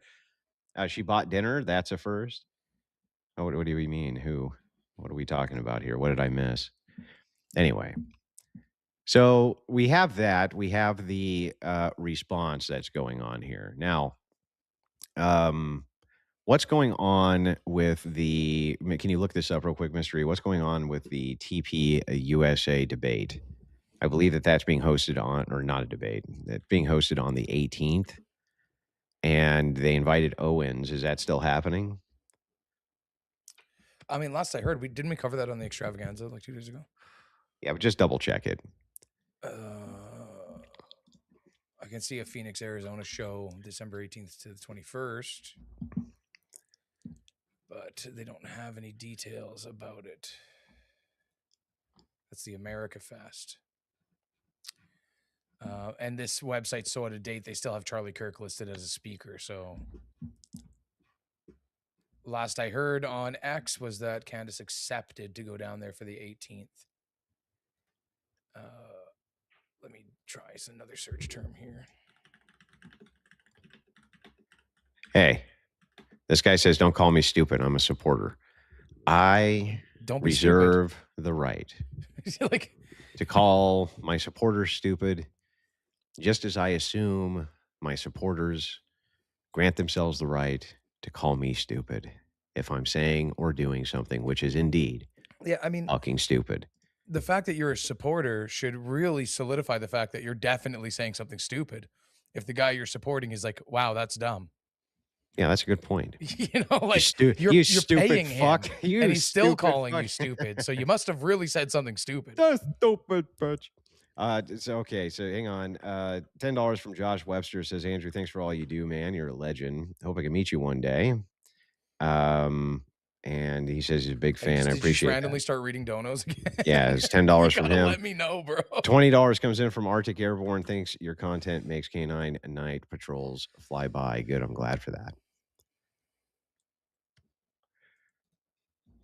The stupid bitch. You know, Andrew, it's really stupid of you. You just randomly start reading off donos that you know I have to add. Cyber beggar. I don't remember asking anybody to send anything to you. You know what?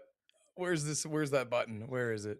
You know, I don't Ban actually him. Gone. Fucking idiot. Sorry. Fucking idiot. Fuck you, man. I didn't actually ask anybody to send anything in. I just put up these little fucking dono bars here and people just send in money. I don't know. What do you want me to do about it?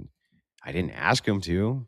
I was just asking them questions. I was like, do you guys want to send in super chats? That's a question. That's not me asking. I'm just asking questions, bro. You better fucking call me stupid. All right, you're a fucking idiot. What do you want me to say? You are. Grand Lord Inquisitor Wilson. Some coin for your travels. I have friends and family who had no idea who you were, but sent me clips of the infamous covert feminist debate with Tommy. The normies are catching on. Yes. Yes. Man, that guy was stupid. I'll give more money for Mr. E criticism. I'm not doing that, man. You can't pay me enough money to criticize Mr. E. No, I'll he do wants that me to shit for criticize free. you. I'll do He that wants- shit he- for free. He wants me to You don't criticize need you, to. dipshit. Why do they think they need to pay me money to criticize you? They don't. They want Not to at pay me all. to criticize you, dummy. I'm a rumble tard, and I would like you to call me stupid. I do not know if $20 gets me stupid fuck. You, sir, you are a stupid fuck. There Bro, you don't go. do it. This is literal kink. At this point. Fucking weirdo. Let me Not see. you, this other A trans SSRI demon shot Charlie. No, wait, it was a deep state plot by France and Israel. Coincidentally, the two countries I beefed with. Isn't that interesting? What's your opinion on Nick F? What thing, dude? And just stop, man. Not getting into that. I need Well, advice. actually, Should I send in a dono chat? I'm trying to grift. I don't Give me give a second. advice. Thanks. Unless it's basic advice. Unless it's basic. Like, I'll give you basic advice. If you say something like, hey, man, you know, should I run my generator indoors? I'll probably be like, no, I wouldn't advise that. So I'll give you basic advice, but I don't actually give advice out. Other than, like, you know, don't step on nails. You know, I'll give that kind of advice. Rumble tards unite. The real question is whether Candace is on psych medication or off psych medication. These are good questions to be asking. I have a couple questions of things that have been happening with the case, but until this goes to trial, without evidence, it's all just speculation. See, now, I want you to look at what a smart person does. You see this guy? This guy's a fucking genius. A brilliant fucking genius. He says, well, you know, instead of being highly speculative and tarded, I'm going to wait until I can at least see what the state's case is. Let's at least look at what the state's case is before I begin to speculate, because we don't have enough evidence to really move into any of this. Fucking genius. This guy, genius. You other people, fucking stupid. This guy, genius. Regular viewer, by the way. Here's more Name money, I you stupid recognize. fuck. Love you, brother. You, Nick, are the only people really cutting through the bullshit and calling this shit out. Yeah, you know, it's interesting because these are for totally unrelated reasons. I actually did not have any idea that there was even a beef that was going on there. I know it now, but I didn't even know that there was a beef going on there. Has anyone really really been far, even as decided to use, even go want to look more. What the fuck are you talking about? Zen and Smoke Fun, appreciated. I'm no stupid. I prefer Tard. Fair. Can you explain why the band Tool is lame? And maybe say, come on, dude, Tool sucks. Everyone knows Tool sucks. Wait, you didn't ask us to donate super chats? Come on, guys, let's get out of here. Yeah, what kind of cult is this? Hey, man, should I run my generator indoors? I would not advise it. Would not advise it. Is the Talmud as bad as Islam or worse? No, the Talmud's not as bad as Islam. Has some pretty shitty things in it.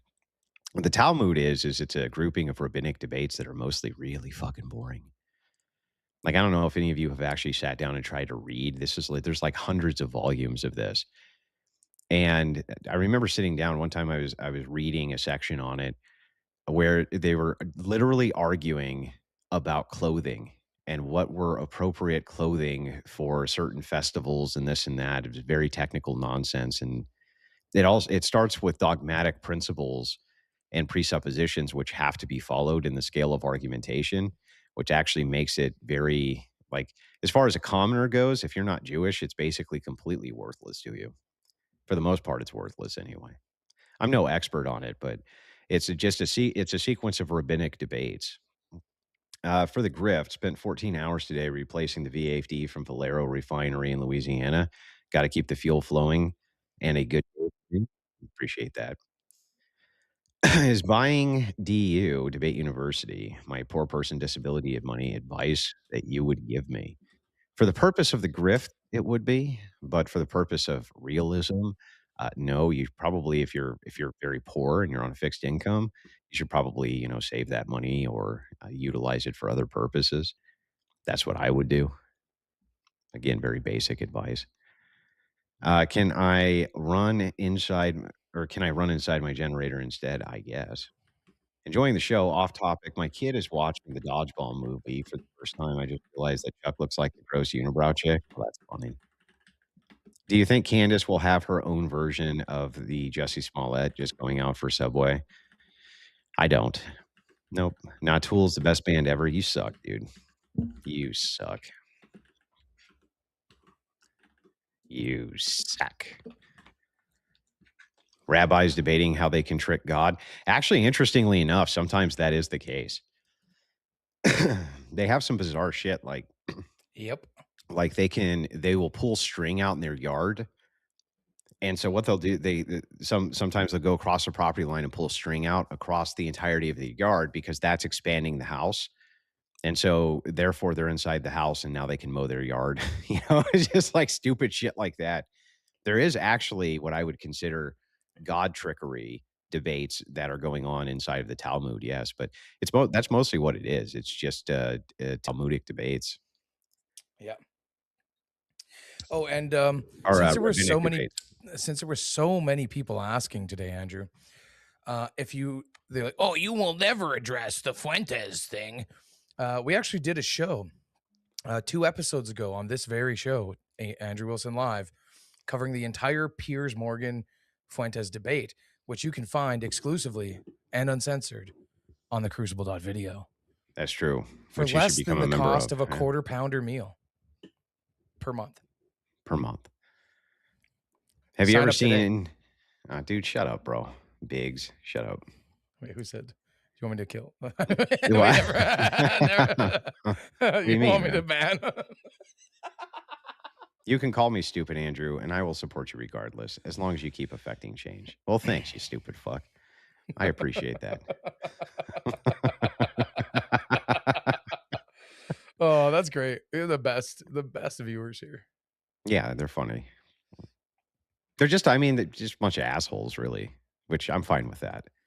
Let's be real. I mean, Yeah. I'm an asshole. You're an asshole. I mean, the chats they're really fucking assholes, though, most of the time. Oh, yeah. Mm-hmm. It's true. Fucking dicks. Are we doing this again? I find Andrew is normally what did this guy say? Find Andrew is normally a very smart man, but I don't understand his take on this. It's because you don't want to understand the take, bro. Just note this. Just note that you would not want the state to imbue a prosecutor like Candace Owen to then prosecute a case against you. Okay, you would not want that because people like that will use a non-evidentiary standard in order to and still try to sway people of your guilt or innocence, even absent evidence. I only come around for the Matt Dillahunty-esque drama. I was a fan of Dillahunty during my atheist days. Imagine how far I've come. Pretty far. No guy shut up, man. This guy. Stop Fed posting in the chat, bro. How do you feel about that woman in my country claiming essay on a man passed out waiting for his DoorDash? Oh, yeah. I remember that. So she goes up to the door, and this guy is passed out naked on the couch, and she claims that, yeah, I remember that. Yeah, that chick's a fucking nutcase, dude. Can you imagine how gross that guy must have looked for it to be essay just to see him naked? Yeah. $5 comes in from Jesus is God on the Dono chat side. Says, awesome as always, Andrew. Not one step back. Christ be praised. Appreciate it. Hey, Andrew, when will the Griff shop be back up? Isn't it up right now? No, it's Why closed not? for maintenance because I'm trying to sort out a few issues with it before we reopen it. Well, sort the fucking issues out. I like my Griff shop it. money. Yeah, I'm working on it. Yeah. It didn't make that much money anyway. Don't worry about it. I'm gonna be fucking. It's too bad, man, because when pay time comes around, and be like, oh, you know, your paycheck's under maintenance. If we're not like, you know what? You don't want to talk about this while we're live. Any Let's chance just you and move Jay on. Dyer would consider some type of semi-regular collab? No, we have very different schedules. How long do you realistically think this Griff will last? Realistic question, as I like watching you. What do you mean? How long do you realistically think this grift will last? Realistically question, as I like. I don't know what you're asking me. Are you talking about this show, this highly entertaining show? Yeah, I don't know. I don't know what That he's talking grows about. every month. I mean, you're not really going to be able to get rid of us. Even if you were to strike me down on YouTube, I would become more powerful than you could possibly imagine. Even if that were the case, I would just simply become more powerful than you could imagine. Then it would be uncensored Andrew. And I would be much more brutal with people who decided that they were going to hurt my feelings by saying mean things. More powerful than you could possibly imagine. And if we weren't on YouTube, I could take the leash off. I know. Right? It's true. I'm like a world class Div 1 crash out. You guys don't want to see that. Yeah. It would be way worse, yes. As it is, though, we adhere to the rigors of the TOS, the terms of service, and still manage to put on a wonderfully entertaining show for the masses. Instagram clips have me being radicalized by crazy kid attracted Jody doctrine. What? And anti-Christian genocidal laws in the town. Are they completely inaccurate? I'm not aware of those, man. But I'm willing to look at them if you send over the source material. Hey, Andrew, any word on the 13 continent shirts? Aren't those fucking done? And they're done. They're done and ready to go. As soon as the store's fixed, I'll hand out the coupons and get them so people can get them ordered. Okay. Yeah, get them to fucking people, bro. Easy, young fella. You're getting a little bit too big for your britches. Man. It's pretty interesting. People always, why are you always trying to bring me down, man? Always trying to bring me down. Atheist debates gave me a good starting logical tool, then burnt themselves against me with the whole atheism plus feminism, commie LGBTQ saga. They're all like that, dude. All like that. Do you have an end goal? Yeah, to not answer any more of your dumbass questions. That's my goal. The super chat is for $5. Made you say $5. That's right.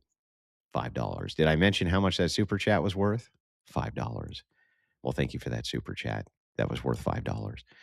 Please tell me you've heard about her apartment squatting lawsuit and the deposition revealing the bakery in her pants. What? Best way I can put it. Does she have a yeast infection, bro? What?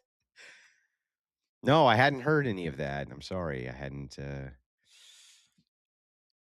seen it. No. Hadn't seen it. Evidence over the Google search claims don't want to shill his channel because it's his show. What's the best way to send you the YouTube link? Usually you can DM that stuff to me on X. I'm pretty responsive. That's one thing I've always, I do to my own horn about a bit is that compared to other creators my size, I'm very responsive to people who DM me or even people who want to chat on threads on X. I get a lot of shit for it, and I mean a lot of shit for it. Why are you talking to nobodies? Why are you blah, blah, blah, blah, blah? And it's like, well, that's the fun part of the job. One of the funnest parts of this job is being able to talk with all sorts of different people from all over the country and listen to their various takes and listen to the various things that they have to say, argue with their worldview, see what kind of commonality we have. Genuinely enjoy talking with people. I'm not a particularly extroverted guy, but I'm not particularly introverted either. I do enjoy talking with people, and I get a lot of fucking grief for doing that. They would be like, haha, he responded to me. I'm like, well, didn't you want me to?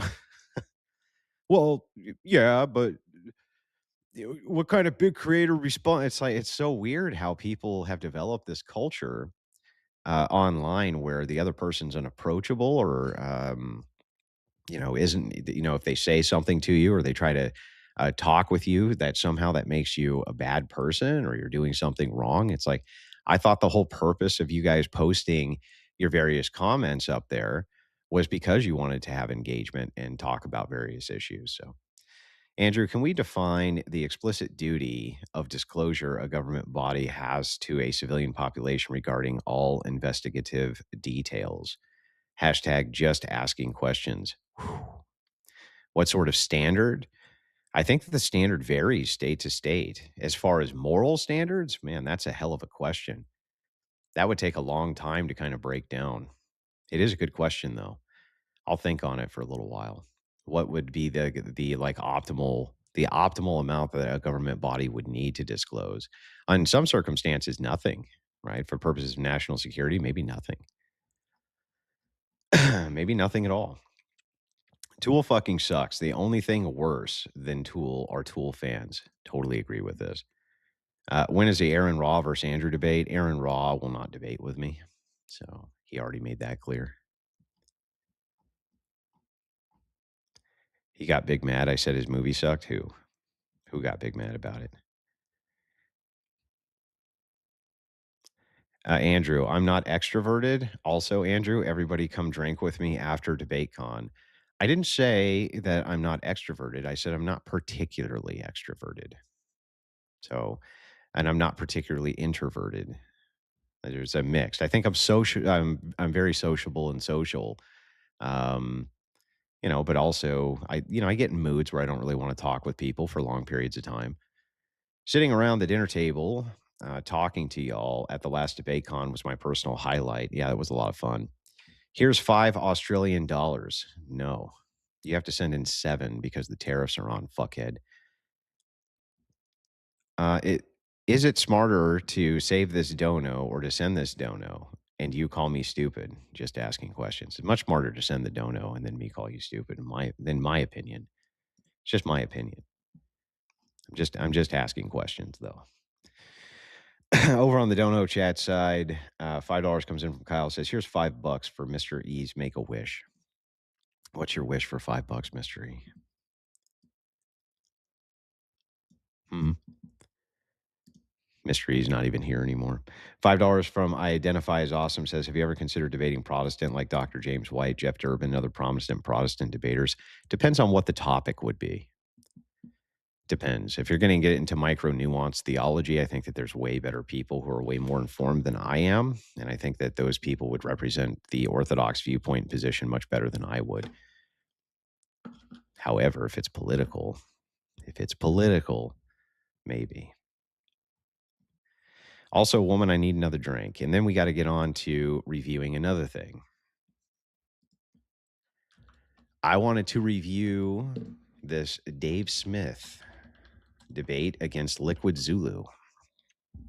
I thought that this was interesting. I don't know if you guys have seen this. Liquid Zulu is something of a prodigy when it comes to libertarian philosophy. He took on a debate with Dave. A debate with Dave Smith under the precept that he would bite all logical bullets on the non-aggression principle and still beat Dave Smith in this debate. And it was quite good. My hat's off to Dave Smith because he actually did show up and do this debate. And it was kind of assumed that he would duck it, but he didn't duck it. So let's take a look here. Let me pull it up. Wait, just I jumped the gun. every fucking time, bro. Yeah, my wish was that I could grab a mixed drink without you saying my name. Yeah, I don't know why. I don't. You got to tell me that shit, bro. Well, you were in the zone. I've gone a minute, like literally 1 minute. Just a run up a flight of stairs and back. Yeah, I don't know if you guys have seen this debate, but it's quite good. Well, interesting anyway. Yeah, I mean, I beat Dave Smith handily, sure, but I do want to see, the.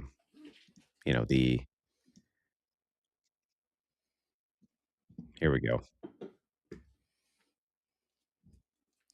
You ready to go? Yeah. All right. Your screen share's not up.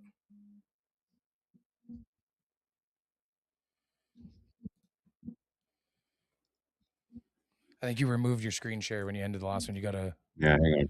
Yeah.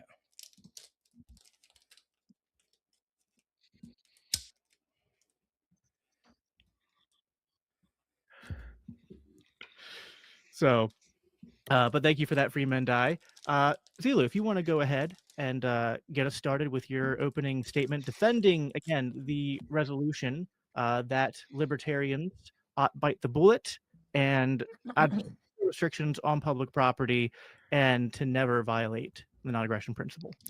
Now, interestingly enough, we'll start in this debate by me being a little bit nitpicky and kind of upset. It always upsets and frustrates me when one person is facing the opposite direction of the person that they're debating. It like fucks with the human mind to watch that because it doesn't look like they're debating anymore. It looks like something else. It looks like, this guy's talking to somebody who's not this guy who's looking dead on. You know what I mean? If you want a good breakdown, resting the Kirk assassination assumptions, check out Matt Exter and his analysis. It's a good test. You can DM it to me. I'll take a look at it. Candace Owen looks as if Nick Fuentes abused the character creator in Def Jams. Dude. Yeah, for sure. Hopefully, I don't lag out too much. I did close everything possible down, so hopefully not too bad. So, this is a compound resolution. It has two parts. First, that it is correct to bite the bullet and support zero restrictions on public property, and second, that libertarians ought to insist that it is always wrong to violate the NEP.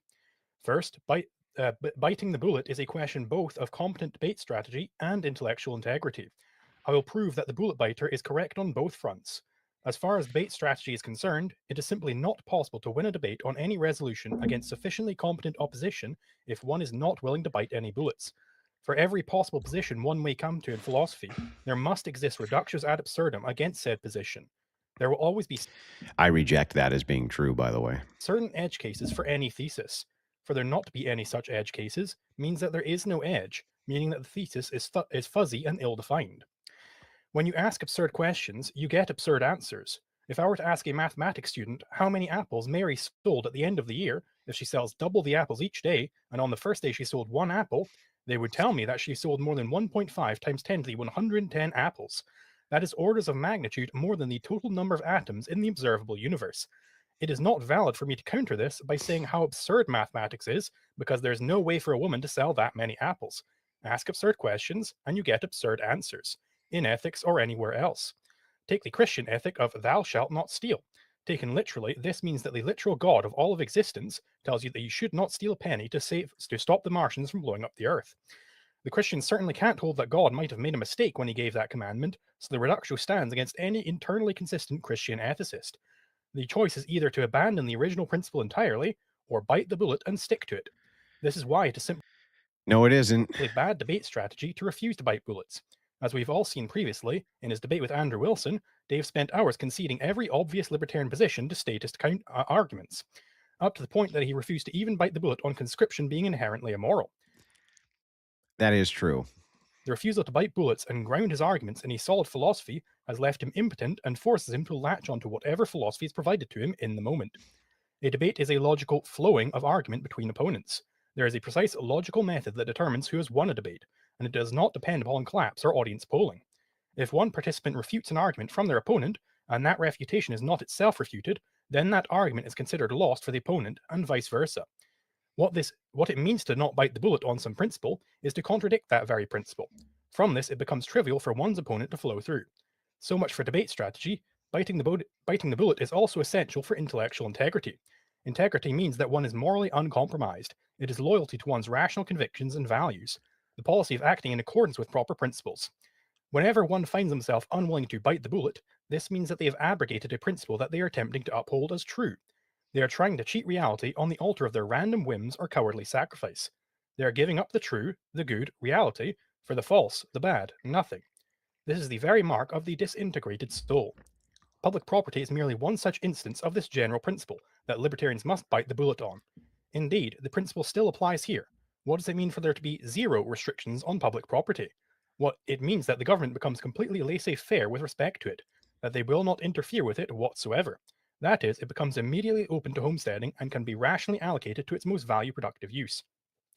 Dave has, in the past, attempted to strawman the zero restrictions position by sneaking various restrictions through the sally port. For instance, by positing a scenario where the government is still forcing people onto public property, preventing them from leaving, and in general maintaining the commons. Take a prison. Imagine if I were to say that the warden and the guards implemented a policy of zero restrictions imposed upon the prisoners with respect to the prison or any other public property. This would directly imply that the prisoners... Okay, we get it. Just want to, like, already intimated law. Me that I think are out of line and wrong, but like I do appreciate that you're a young guy who's spreading these ideas. I think that was like even just what you put together right there was very impressive. I just see a whole lot of holes in it. I hope we can talk about that in the show. But I guess my opening would be this. Did either of you have you guys you ever seen or read Mozart Was a Red? Do you know what I'm talking about? It's yeah, so it's Murray Rothbard wrote a play about his experience with Ayn Rand, and it's pretty hilarious, at least I thought. And it's one of the things, like the character that plays Ayn Rand is like Murray Rothbard comes to her apartment because he had written her a letter saying how great Atlas Shrugged was, and like he sits down and the Ayn Rand character is like, would you like a cigarette?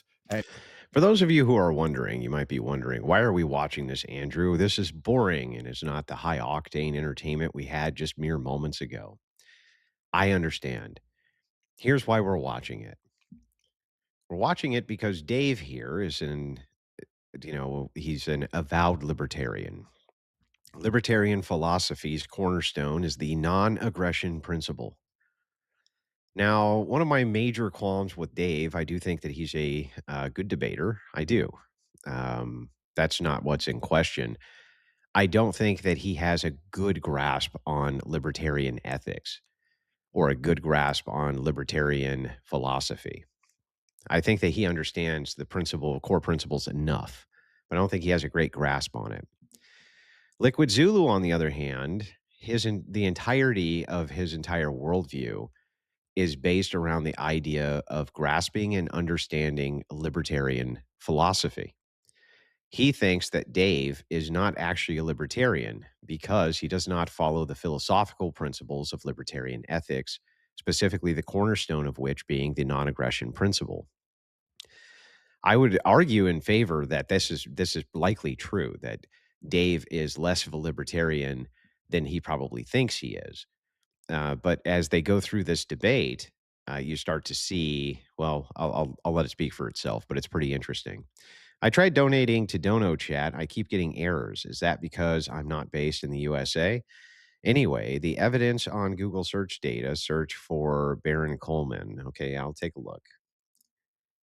But just so you know, like I actually do I'm pretty thorough about that kind of stuff. Anyway, let's keep going. And he's like, oh, no, thank you. I don't smoke. And she goes, what do you mean you don't smoke? And she's like, why not? And he goes, I don't like it. I don't know. And she goes, you allow your subjective whims to dictate your decision making or something. And anyway, he's needling Ayn Rand. And the point is that a lot of people just in the objectivist tradition get into this habit of pretending that very clearly subjective things are objective statements, that they are deducing from first principles and their unified theory of everything when they make a claim like Dave Smith is bad, embarking on a bad strategy, or he's bad for the movement, when that is so clearly, obviously, almost, look, even if any of us have an opinion on what the right strategy is to get from wherever we are now into anarcho-capitalism, it is so obviously not an objective fact what any one strategy is. Who the hell knows? I mean, I likely think it's a better strategy to run Ron Paul people than Gary Johnson people, but I don't even really necessarily know that that's the case. In fact, it could be a bad strategy for us to wake people up to all of this to begin with. Maybe the end. This is a ridiculous thing to say. Andrew seems awfully invested. Is it because a certain somebody prepped Dave for this debate? A certain man who is smoky and bad? Ridiculous. Why would you say things like this? Result of it is that the state just crushes all of us and people still don't believe in liberty anyway. But yet you can spin these things as if they're objective claims. And I don't think that that's right. Now, I think so one of the points you made, or something similar to this in your video about communism, I believe, in fact, you started by saying something along the lines of like what a lot of libertarians have said before, like there's this line. No, I didn't prep him for this debate. No, I was playing into the joke. No, I didn't even know that this was going on. Had no idea it was going on. I just happened to catch it. Line about how communism works really good on paper, but doesn't work in the real world. And of course, like every libertarian or any person with any conception of like philosophy, the answer is when we have the non. Got it. Some cases like. Got it. Let's try to get down to where we get to some meat here. You have courts and stuff. Well, I mean, autists, I love you, but maybe not you guys, but every other one who watched that was rooting for that guy. And you know, in the same sense, maybe I don't have the perfect standard for it, but I can sure as hell tell you that there's a situation where you steal a penny to save your kid's life. Yeah, so I reject that. I think that you actually can answer this with the theory. This is based on the theory of guardianship within libertarianism. So the answer is it's not a universal age. It depends upon the person. Namely, is that person a child in this respect? Are they able to communicate their will in this respect? Are they able to understand what exactly is occurring here? And that's well, I would see, but these are arbitrary. This is all arbitrary. It's going to be answered on the individual level. So someone with like severe Down syndrome, well, they might take a lot longer to get there than someone who doesn't have such learning disabilities. That's the answer. That is the objective answer. But that's not a theory of anything. That's just saying it's different for different people. Like, yeah, of course. But then at the same time, you have to come up with some type of. Well, no, I think Dave's point is that there's not an objective standard like it's this age. You're describing a standard that's more of a process. I think that's an invalid question. I think it's an invalid question to ask, what is the specific age? Just as it's like an invalid question of which races should be allowed to purchase firearms. I think that's an invalid question. I didn't really ask the question. I just said that you kind of have to pick some type of law based on that, and there's no objective answer deduced from pure first principles. That's all. And even your answer there, it's really not, though. I mean, it's just too vague and nothingness. Like, well, I don't know, dude. Like, it's on an individual level, you could tell when the person's ready. Okay, but like that's not a rule that a property owner can enforce on a road or something like that. And so they're going to have to come up with some type of rule for, right? I mean, isn't that in anarcho-capitalist societies, the property owner? You know, I just realized something important, which is that this is really fucking boring, dude. Bro, that's what I was gonna say. This is really fucking. Now, for me, I love this kind of shit. But as I'm listening to it, I realized this is really fucking boring for the average person to listen to. Yeah. Okay. So we'll cover something else. We'll cover something else. What do you guys want to talk about? What do you want to discuss? We'll probably save this for like a chill stream or something like that. Yeah, it is. Okay, we won't cover it. Okay, it's boring. I get it. You guys aren't into it. For me, it's part of my job, right? Because I'm always debating with libertarian. What's that? I said we're doing a chill stream tomorrow night too. So yeah, that's what I'm saying. Maybe I'll just pack out some highlights. Maybe I'll ask Liquid Zulu and Dave Smith to give me like their highlights from the debate, and we'll just cover it then. So let's just do it that way. So what do you guys want to talk about then tonight? Yeah, pull that up. Pull up the Ian Carroll stuff. Yeah. Okay, well, drop the screen. I'll pull it up. Yeah, I forgot about this. I forgot we were gonna do that too. Shut up. Shut up, mystery. They probably can hear you, and you just think they can't hear you.